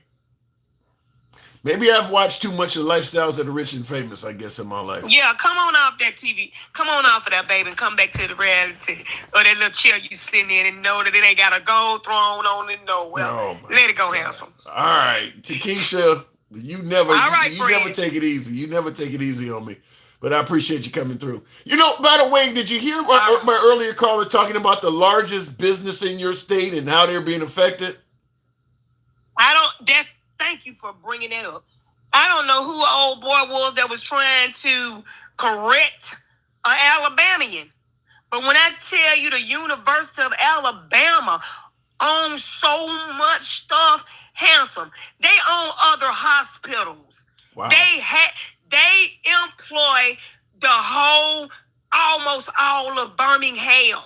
So I don't know what other old boy was talking about. But you better know UAB run the city of Birmingham. I promise you they do. What is Trump doing to them? Turn around. What is Trump doing to them? What is Trump doing to them? Every time they turn around, handsome, they building some. UAB is everywhere in Birmingham. Everywhere. What is Trump doing to UAB? Well, they said that when he cut out the NIH, it's going to affect our research because, you know, UAB is a research hospital. They do a lot of research. So that's going to affect the research in the hospital. Okay. And that will likely hurt UAB, obviously. All right. It'll hurt them real bad. You know, people fly out from out of state to come to UAB to get services. Wow. Well, go MAGA. I got to move it on, Takesha. Thank you. All right, friend. You too. Thank you. You didn't make it easy for me today. I'm not going to. Sound like my ex. Looking in the comments, I would rather have Donald Trump in office than a babbling buffoon that was running against him. Well, Kenneth Shelton, I guess, I don't, when you say babbling buffoon that's running against Trump, I don't know if you're talking about Kamala or Biden. I think you're talking about Biden. But chances are you weren't going to like Kamala Harris running against him either. So we'll leave it at that. I don't know. We're 4 weeks into Trump's administration. I do believe right now folks would favor Trump still over Kamala Harris, because if Kamala Harris was in office right now, there's a lot of things that Trump, in fact, most of the things Trump has did would not have happened. Some good, some bad. I don't buy into the notion that everything Trump has done has been good. But like, for instance, the prisoner that came home from Russia, I don't think Kamala Harris would have done that. Because I don't think she would have been working with Vladimir Putin at all. She would have took the same stance as Biden, viewing them as enemies, where Trump has kind of reached out and talking to them. That's something that Trump did that's good that Kamala Harris would not. Now, Trump, on the other hand, is speaking up and suggesting that Russia should be allowed back into the G8. That's bad. So he's doing some good things, he's doing some bad things. Kamala Harris would never have done that. Why should he be allowed back into the G8? That's insane. So if we're talking 4 weeks in, I don't think that now the war between the Palestinians and the Israelis, I don't know how that would be under Kamala Harris. I don't know I don't know if there would have been a ceasefire or not. They certainly were trying to get one, but I think Trump is more forceful in that area. I don't know. But Kamala Harris would never be talking about taking Gaza.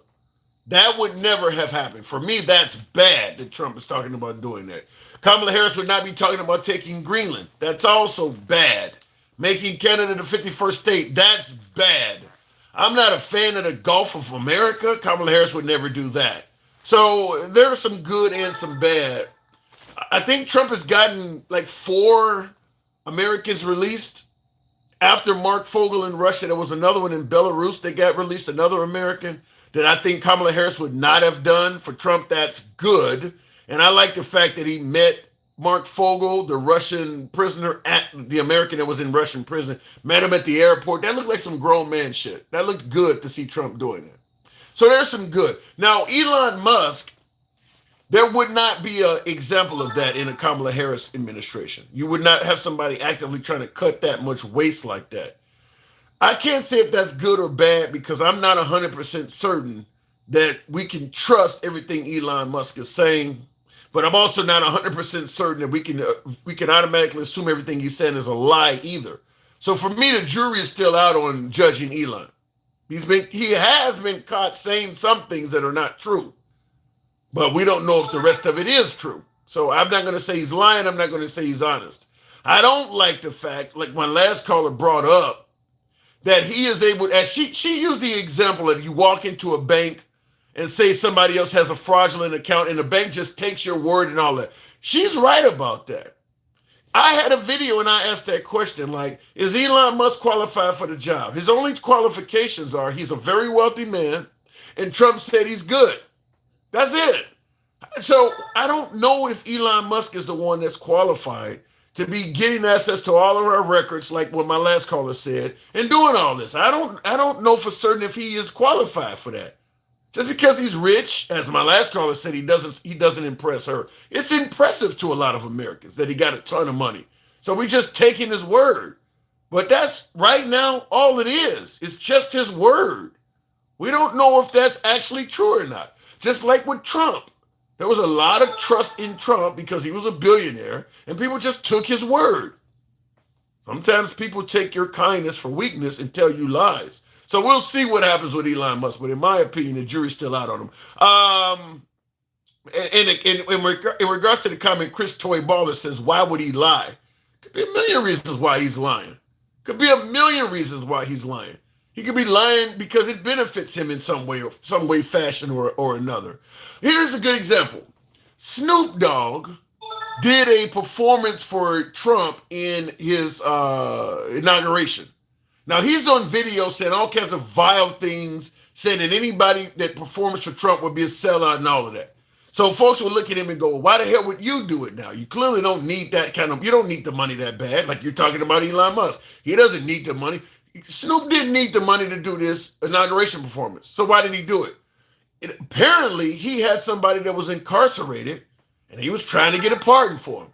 He was trying to get him out. So it may not be money. We don't know what Elon Musk is gaining by doing this. You just don't know. So when you say, why would he lie? You don't know all the motives. But power could be one.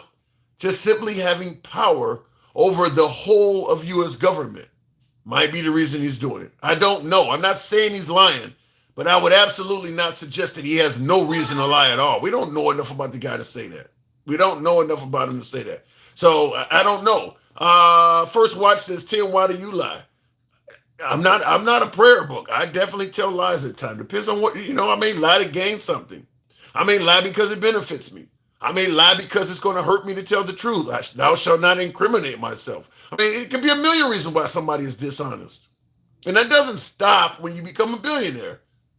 I mean, like in Trump's case, you think he's been honest with all of his ex-wives? I mean, he has plenty of money. Maybe he was lying for pussy. Maybe he was lying so that he didn't have to end up in alimony court. I mean, there's a million reasons why a person might lie. But I don't think anybody ever reaches the point where they have no reason not to lie about anything. There's always a reason to lie about something here or another. Isn't Elon Musk known to have been caught on tape or something like that, saying that if we don't win, we're going to jail or something like that? Didn't he get caught saying that? Could be a million reasons to lie. Looking in the comments, and for all of you Christians, what does the Bible say about the rich man? That's an interesting point. I don't know what it says. I like to know. But going back to the box, truck driver 45. Good evening. Welcome to the program. New caller? Truck driver, if it brings them up. And for I would like to know, what does the Bible say about rich man? I don't know what that is. Truck driver 45. I'm assuming that's MAGA with the name 45. Hopefully the box brings you up. Have you seen Josh Shapiro? I have heard rumors of that. In fact, I tried to post that. Some woman was on TikTok saying that Josh Shapiro was behind the ear piercing of Trump in Pennsylvania. I've tried to post that and I got banned every time I did it. I asked the question, is Q alive? Because Trump himself ain't saying shit about it. And there's no way in hell I would believe that Josh Shapiro, governor of Pennsylvania, would try to take Trump out and he wouldn't be telling the masses about it. If he felt confident that Josh Shapiro was behind somebody trying to take him out, he would absolutely have told the masses about that by now. So the fact that he ain't said it probably means it's not true. So I'll leave it at that. Just like Antifa caused January 6th. You don't hear Trump saying that. You don't hear him talking about Ray-Apps either. So because Trump don't pull no punches on that shit. If you wrong Trump, he gonna let the people know. If he's not saying nothing, it's probably because he don't believe it himself. Looking in the comments, Q is out there somewhere. Yeah, Johnny, I definitely agree with you on that one. This woman talking about Josh Shapiro, yeah, I believe that. The Bible says the rich man should be generous, do good works, and not be arrogant. That's why I always say I don't believe America was founded on Christianity. Pull yourself up by your bootstraps and all that shit. That don't sound very Christian to me either. Continuing on, I couldn't bring up Trucker, who I really wanted to. We will continue on with Stick, the ruler, I think it says, or wait a minute. Andrew, did I hit on? Because he is honest, says Eric. You'd have to explain that. Continuing on. Yeah, I don't know. For some reason throughout the program, there has been audio issues. What I've been telling folks is to reset their devices, because apparently if you reset, the audio works. I don't know. That's a TikTok issue, not here. I'll wait till the box resets because my last caller doesn't seem to be coming up. It's easier for a camel to crawl through the eye of a needle than a rich man to make it to heaven. Whoa. I don't know. I think President Carter would be in heaven right now. He wasn't poor. I don't think that that's the kind of guy that would not be allowed to enter heaven. So you can be rich and make it to heaven. I mean, it depends. I mean, there's some rich people who have done nothing but good throughout their lives. Trump, Elon. I don't know about Elon. I don't know enough about Elon, but Trump would be an interesting conversation to have. Why doesn't Trump have a hair transplant? Because he likes the signature appearance. Same reason why Michael Strahan doesn't get braces. I mean, he likes, shit. Somebody might say that about me. You know, and I had braces before, but I mean, could be just he likes that signature appearance. Or maybe he's not that vain. You know, every man don't need that. We'll continue on with the program. Don't know why I'm having so much problems bringing up callers. I remember looking for President Carter, but really he was a good president. He just didn't know how. I think President Carter was not necessarily a great politician. He was a great person. The opposite of what MAGA says about Trump. They believe he's a great politician, but a bad person. I think that may have some validity in it. Where Carter wasn't necessarily the best in terms of a politician, but he was a really good person. People like Trump as a politician, but his character as a person is deplorable, as Hillary Clinton would say. I don't know. For some reason, the box is not letting me bring up guests. And I'm trying to bring up someone right now. I'll give it a minute. You know, for shits and giggles, what I may do, since we do still have an active program, there's a lot of you folks in the box waiting to hold on. That's why I don't really want to reset it. But if I reset it and come back in 30 seconds and restart the program, I'm going to drop the live. It'll be back up in less than 30 seconds. For you folks in the box, 30 seconds, and hopefully that'll also fix the no sound issue. So for you folks on TikTok and Instagram, nothing will change. But for you folks, on Instagram and YouTube, nothing will change. But I'll drop it. I'll be back in 30 seconds. All right. Why was Carter a great person? The guy spent I don't know how many years of his life building homes for the poor, Blue Baron. He was in his 90s, I think, before he stopped building homes. I mean, he could have been like Barack Obama out surfing, or, Trump wasn't going to do no shit like that. He's going to be out on the golf course living a life of luxury. This man was out building homes and shit for poor people. I mean, when you're going out of your way to help others, that's a good person. It's just the first agency. I think that that applies to Jimmy Carter, is that he went out of his way to help people that he didn't have to. Most rich people don't do that. I mean, even with Elon Musk, people are saying, well, why would he lie? And he don't need money and all that stuff. You notice that since Trump became president, he made a ton of money. You don't hear any rumors about him really being generous and giving it away. He obviously has way more money than he could ever need. You don't hear all these rumors orbiting around Elon Musk that he's charitable. He's keeping this shit.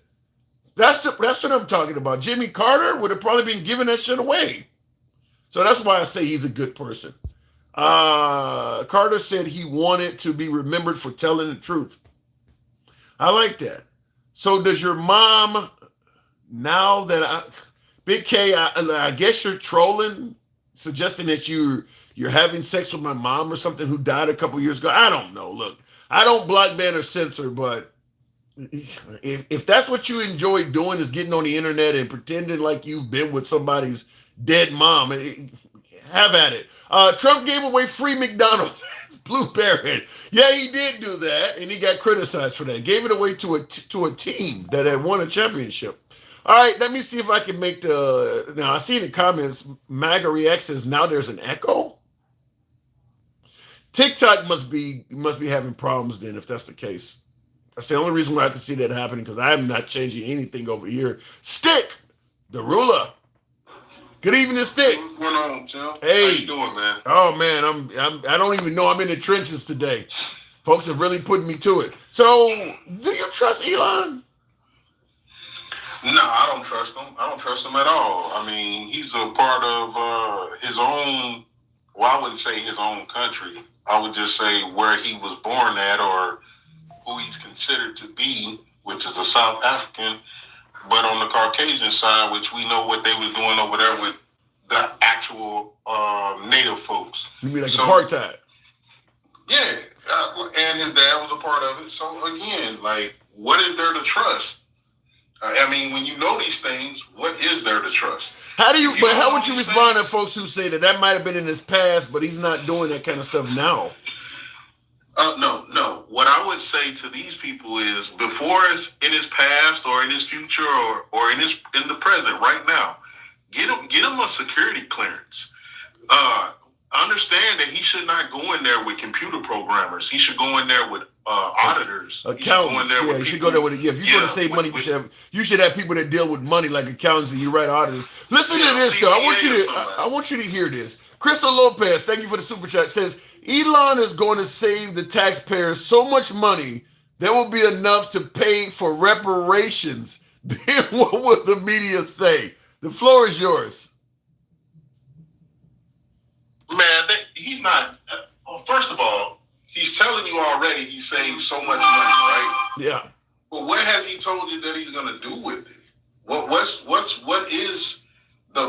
Where is the money going? Is he going to give us another check with his name on it? I mean, what are we doing? You know, and see, that's what I believe. Because Trump is on TV all day, every day, which is a good thing, and allowing reporters to question him. Somebody should ask that. You guys are bragging about how much money you're saving. What are you going to do with that money? When are we going to see this money you're saving? Nobody seems to be asking them that. Yeah, and that's the big thing too with even the press. Like, these are good questions, you know, and you're not going to get a clearance through these agencies that you're crushing right now. Like, you're not going to even do a soft pull. I mean, come on, check his credit or something. Yeah. Well, what about in the comments? Somebody said that you're going to see the money by way of tax cuts. I don't, you know, something for me. If you're saving billions of dollars, it should be more than a tax cut when you're firing a bunch of Americans. Because for them, a tax cut is useless. I mean, you lost your job. Giving an unemployed person a 20% tax cut ain't saying shit. It should be more than just tax cuts. Well, the whole thing of it is, again, the question hasn't even been asked on the mainstream media. Okay, so you found this money. Let's just say everything that you're saying is true, because he's already told us he lied, but let's just say everything is true. You found this much money that was mismanaged. Now, moving forward, what are you going to do with it? Well, the obvious question is, well, not the obvious question, but the obvious answer is he's going to use that money to try to counteract what he wants to do for the rich. He's looking for $4 trillion. It's going to cost $4 trillion for him to give the rich the tax cuts. So that's your answer right there. He's looking for something to offset. So it's kind of like it's paying for itself. So you believe you believe the goal is to really increase the disparity of wealth in this country?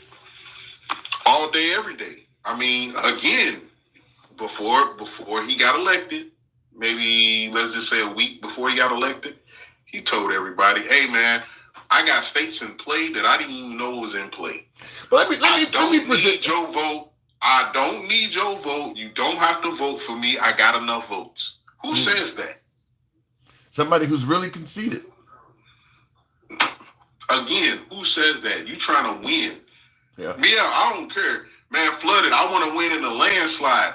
Man, keep coming. Yeah. This fool gets up there and tells everybody, I don't need your vote. Yeah. Well, he ended up winning with that shit. Let me ask you this, because one of the main points a lot of folks that support Elon is saying that you can trust him because he don't need money and he got enough. In fact, Mina Haroon on YouTube says Elon has Tesla self-driving cars, best EV charging stations, SpaceX rockets, Starlink providing world internet, taking us to Mars. It's not about money. What say you? I say it is about money. It has always been about money. And not only is it about money, it's about power as well. Yeah. He's sitting right next to the most powerful man in the world. Regardless of how I feel about Donald Trump, it is what it is. He is the president of the United States of America, which means he is the commander-in-chief of this military. Y'all have to understand, I'm not capping for this man at all. But this is the position that he holds, and he has Elon Musk instead of the vice president right next to him. He had his son tell him to shush. I have not seen his son doing this. I've been looking for that. Hey, handsome, my page is very, very, very entertaining, and I got about 3 different ones. One of them is him telling him to shush, or shush the F up. Right? Yeah. He said, "Shush the F up." If they zoom in on his lips, and you can make it out. So then I got another one where he says, "You're not the president. Get out of here." I'm dying to see this shit. I am. It's on my page. It's on my page. And so again, this is the man's 4-year-old little boy telling the president of the United States that. So how much power does Elon have if the little boy? Yeah. And then on top of that, he not only did he say that where everybody could hear it, Donald Trump turned around and said, X, this is X. He's what did he say his mind was big? He got a big brain. Like he's intellectual, whatever he said about the little 4-year-old. Yeah, my opinion is that we know Trump is money oriented. There's no denying Trump. No, really, and I said high IQ. I'm sorry, high IQ. That's what he said. I gotta see it. He's 4 years old. I gotta see. He's 4 years old. That's crazy. But I think we know Trump is a money oriented person in how much money means to him. I think he's just starstruck by Elon. I really do. I think that he believes that Elon. I mean, at the end of the day, I mean, you're talking about somebody who is the wealthiest man on earth. Like I mentioned earlier, it impresses me. So I mean, people are going to sit back and listen to a guy who has more money than everybody. Listen, I was just about to say that Trump is impressed with his stash. Yeah. He understands that Elon's stash is big. Like we all know that Elon is what is it, autistic? It's autistic, correct? Yeah, so autistic he's throwing up German slogans or salutes and shit. Yeah. Hey. It is what it is. Yeah. We all seen it. I ain't even trying to even go that route, right? All I'm trying to say is, even with that, if you want to call it an ailment, if you want to call it a handicap, whatever, he's still the richest man in the world. So Trump, being as dumb as he is, he's saying, because he don't understand autism. We really think Trump is dumb? Listen, he doesn't understand that autism doesn't mean dumb. It just means you're autistic. Okay. You see, that's what I mean by Trump is dumb. He doesn't understand that. When he sees autistic, he sees like Down syndrome. He sees somebody that's, in his mind, a little slower than everybody else. Let's just say it how he's thinking it, right? Because that's who he is. But in actuality, he's like, well, if he can do it, I know I can do it. So guess what? He became president. Now they're both on a how much money can I make? Well, what are you saying? It's a big grift? Oh, definitely. I mean, Elon's getting 400 million, 8 million a day or something like that. And then, the 400 on the end, at the end of it. So how much is all of this stuff costing that you do? And then on top of that, you got a beef with USAID. Yeah. Let me ask you though, if we were into week 4 of Kamala Harris, do you think things would be better? Oh hell yeah! I think that the path with the chickens, if that would have happened, we would have still been in the chicken, no eggs. We still would have been on the no eggs thing. And it would have mattered. It would have mattered to MAGA a lot more than it does now. Yeah, it definitely would. And that's the sad part. Just like when just like when Obama, I'm bringing them up, MAGA. Just like when Obama went in to try to straighten out the stuff with the banks, he had to go in with accountants. He had to go in with people to try to figure out where we are wasting money. And he had bounced us back with it, the way he did things. And as much as you don't want to admit it, like you give him the porter in chief, you won't give him that he straightened this country back up. And that's the sad part about it. He did good for the country, not just the black community. He did good for the country. And y'all guys won't even give him that. That's sad. And then y'all wonder why nobody will say anything good about Trump. You can't even give people their kudos when they you raise a good point, because you often hear they never gave Trump a chance from day one, and that is my counter all the time, is that Trump never gave Obama or Biden a chance from day one. It's like, you want people to give him a chance, but he was criticizing both Obama and Biden on day one. In fact, he believes that Biden didn't even legitimately win. And he believes that Obama was from another country or some shit. I mean, so, yeah, he didn't give either one of them a chance either. So we kind of go, karma. What goes around comes around. This is what you got to think about, Tim. Imagine if Obama would have went in there with a Nigerian banker, right? Now he's a banker now, but he's Nigerian. He's not from here. He's a special. Is he at least a citizen of the United States? Because Elon is a citizen. And he's got every credential Elon has. He's just a banker, and he's from Nigeria. Okay. They're both from Africa, but one is Elon Musk and Trump, and the other one is Obama and a Nigerian It banker. wouldn't have went well. It would not have went well at all. No. He's the president. He told me to come here. Give me your money. What are you talking? Who are you talking to, huh? I get my stick. I beat you in the head. Hey, give me the records now. And then, he come up and he got the little teenage Nigerians with him. Yeah. It wouldn't have went good. I mean, you would have brought out the racism and everything with that. You got a Nigerian banker complete with accent you would have brought out all the races and everything would have came out. That ain't gonna fly. Oh, at the Treasury. And then on top of that, he fired a Treasury person that told him no. And he went and did it anyway. It wouldn't fly. And then we find out that one of the people that went in there was saying stuff about the USA and the white folks in USA. I'm not going to disagree with you that MAGA is Trump supporters and MAGA are ignoring things that they would not like at all if it was done in reverse. Just like I mentioned before, if you had, like you mentioned the Nigerian banker, but I always use other very wealthy liberals like Bill Gates or George Soros. If they were in there finding government waste and standing next to the president, George Soros or Bill Gates, the right would be going apeshit. That waste that they're finding would suddenly not be good anymore. So I think you got my agreement on that, but I got to move it on, Stick. And I want to see what you got on that. I want to see that clip. Yeah, definitely just go to my page. I'm pretty sure it's going to be in my repost. Go to the repost side. And I'm pretty sure you'll see him, Elon, and the son standing up there. And they zoom in on it. Once you get off doing your live and handling your business, please go check that out. Will do. I'll share it and I'll put it out there. All right, Stick. Appreciate it. I'm very interested to see it. Thank you. All right, moving on with the program. BT says it's already been done in reverse. No, it hasn't. You haven't had any liberal in there firing whole departments and doing all that kind of stuff that Elon Musk is doing. I don't know what liberal you're indicating that has done as much as Elon in 4 weeks. It has not happened in reverse. Not to that level by any stretch of the imagination. That implies maturity. Either way you look at it, being young and liberal and old and conservative, it's the natural progression of maturity. If you're on the left past 40, I don't know what to say to you. Huh? That doesn't make any sense.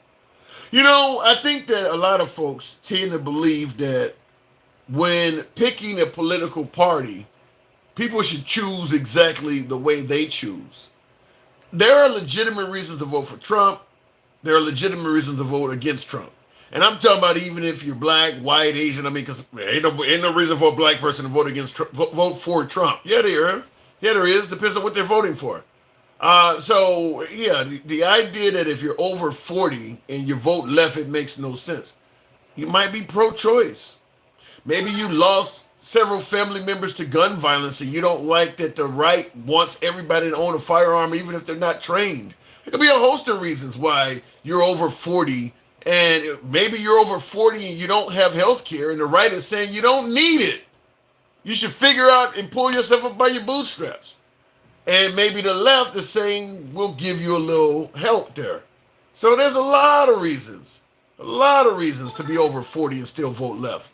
So like I said, it's people believe that you should vote the same way they do. Otherwise you don't have any brains, which in my opinion, if you vote solely based on somebody else, that's the definition of a person that don't have any brains. Looking in the comments real quick, says JC, I've worked probation, DHS, and USD. You guys are talking amongst each other? How is that possible? How is a system set up that a social security number is missing, but it can override to send money? I don't know what you guys are talking about there. We never had health care in America. You pay for it, but you don't have it. Why pay for it then? Well, the point I'm trying to make is simple. There's a lot of Americans that believe we should have a universal healthcare system like most of the free world does. That's a definite reason why somebody over 40 might vote for the left. Because the right didn't even want Obamacare. They wanted to go back to the Bush years when you could be denied health care for pre-existing conditions and all that shit. They wanted to keep it at that. That's what I mean. They weren't telling George W. Bush to fix that. They were happy with all of that crap. When Obama came along and started making some changes, they resisted that shit like crazy. So, to me, if you're over 40 and you cannot afford today's healthcare prices, you should be voting liberal in that area. I voted to rename the Gulf of Mexico to its rightful name, the Gulf of America. About time the USA took it back after the Mexicans stole it in World War I. Who taught you that history? World War I, 1918. So you said in the 1800s, the Gulf of Mexico was called the Gulf of America? Where'd you get that? See, this is why it's important that we all have some type of uniformity when it comes to teaching history. Because that ain't accurate. that ain't accurate. So I just want to say that. Mexico, they stole them. Really? All right, that ain't accurate though. I live 40 miles from the Gulf of America. Have you checked out the news service that is RSBN Right Side Broadcasting News? You seem pretty fair. Thank you, Thomas. I have heard of them, but I haven't checked them out. Right Side Broadcast Network. My news networks of choice are Fox and News Nation. I have, for the first time in my life, started watching some MSNBC. I never was a fan of MSNBC. I have started watching them a little bit simply because Fox News, whereas they used to be fair and balanced, has essentially turned into state TV for Trump. They are so far up Trump's ass that it's hard to ignore it. Back in the early 2000s, I know they leaned a little bit right. Fox News has always been center right. But they did have principles. Small government, pro-2A, pro-life, pro-Christianity, patriotic, pro-America. That was the principles of Fox News. Now it's just whatever Trump is, I'm with that. Doesn't matter. I mean, January 6th is not patriotism at all. They were okay with that. Talking about the Dominion voting machines were stolen just to help Trump get rid. They weren't doing that kind of stuff throughout the early 2000s. So I have started watching MSNBC because I know if Trump does something wrong, and he's not a perfect politician, no politician is perfect. They all do some wrong things, they do some right things. Fox News is not going to cover anything he does wrong. I mean, it's that fucking biased. We can talk about how biased MSNBC or CNN or the mainstream media is, but Fox News has several personalities that has either left Fox News and went to work for Trump or left Trump and went to work for Fox News. No other network is that much in the camp with one president. MSNBC, CNN, none of them are that close to Obama or Biden or Hillary or any of them. I mean, you got folks from Fox News that are literally standing on stage at Trump rallies. You don't see Anderson Cooper and all them folks hanging out at all of their rallies like that. I mean, Judge Jeanine Pirro and them folks are literally cheerleaders for Trump. That is not news anymore. That's state TV. So I've started watching other networks just because they've really disappointed. They've went, back when Bill O'Reilly and Shep Smith and Neil Cavuto and all of them were on the channel, it leaned right, but it was definitely tolerable. They still told the news somewhat. Now it's just, we love Trump and whatever he does, we're going to work with that. And it's made it harder to watch it because it's just so far up Trump's ass. Looking in the comments, have you ever stayed at a Trump tower? I wish. No, I have not. Dan Bonajingo, didn't he get fired from Fox? They let him go. Kenneth, if you don't know, I don't know what you guys are saying. Anyway, folks, I do got to step away. I appreciate the 10K on the likes. If you favor this type of dialogue, you know what I always say. We are MAGA friendly. You're going to hear some criticism of MAGA, but that doesn't take away from the fact we are MAGA friendly on this program. We don't, yeah! Thank you for the hat mustache, big dog. We don't block, ban, or censor anyone for their commentary. We go left of Bernie Sanders, so I'm having dinner with Q. Everybody gets to speak on the program. You know how we get down. Nevertheless, I do got to step away for a minute, so appreciate you guys tuning in. Follow the program, subscribe if you enjoy. I'll see you guys a little bit later on tonight. And I gotta do this. I gotta step away for a minute. Oh shit. Thank you, folks. What it says? Retarded. I like it. I like it. It's too deep. Suggesting I'm retarded, I think he's saying. But anyway, I gotta step away. I'll be back.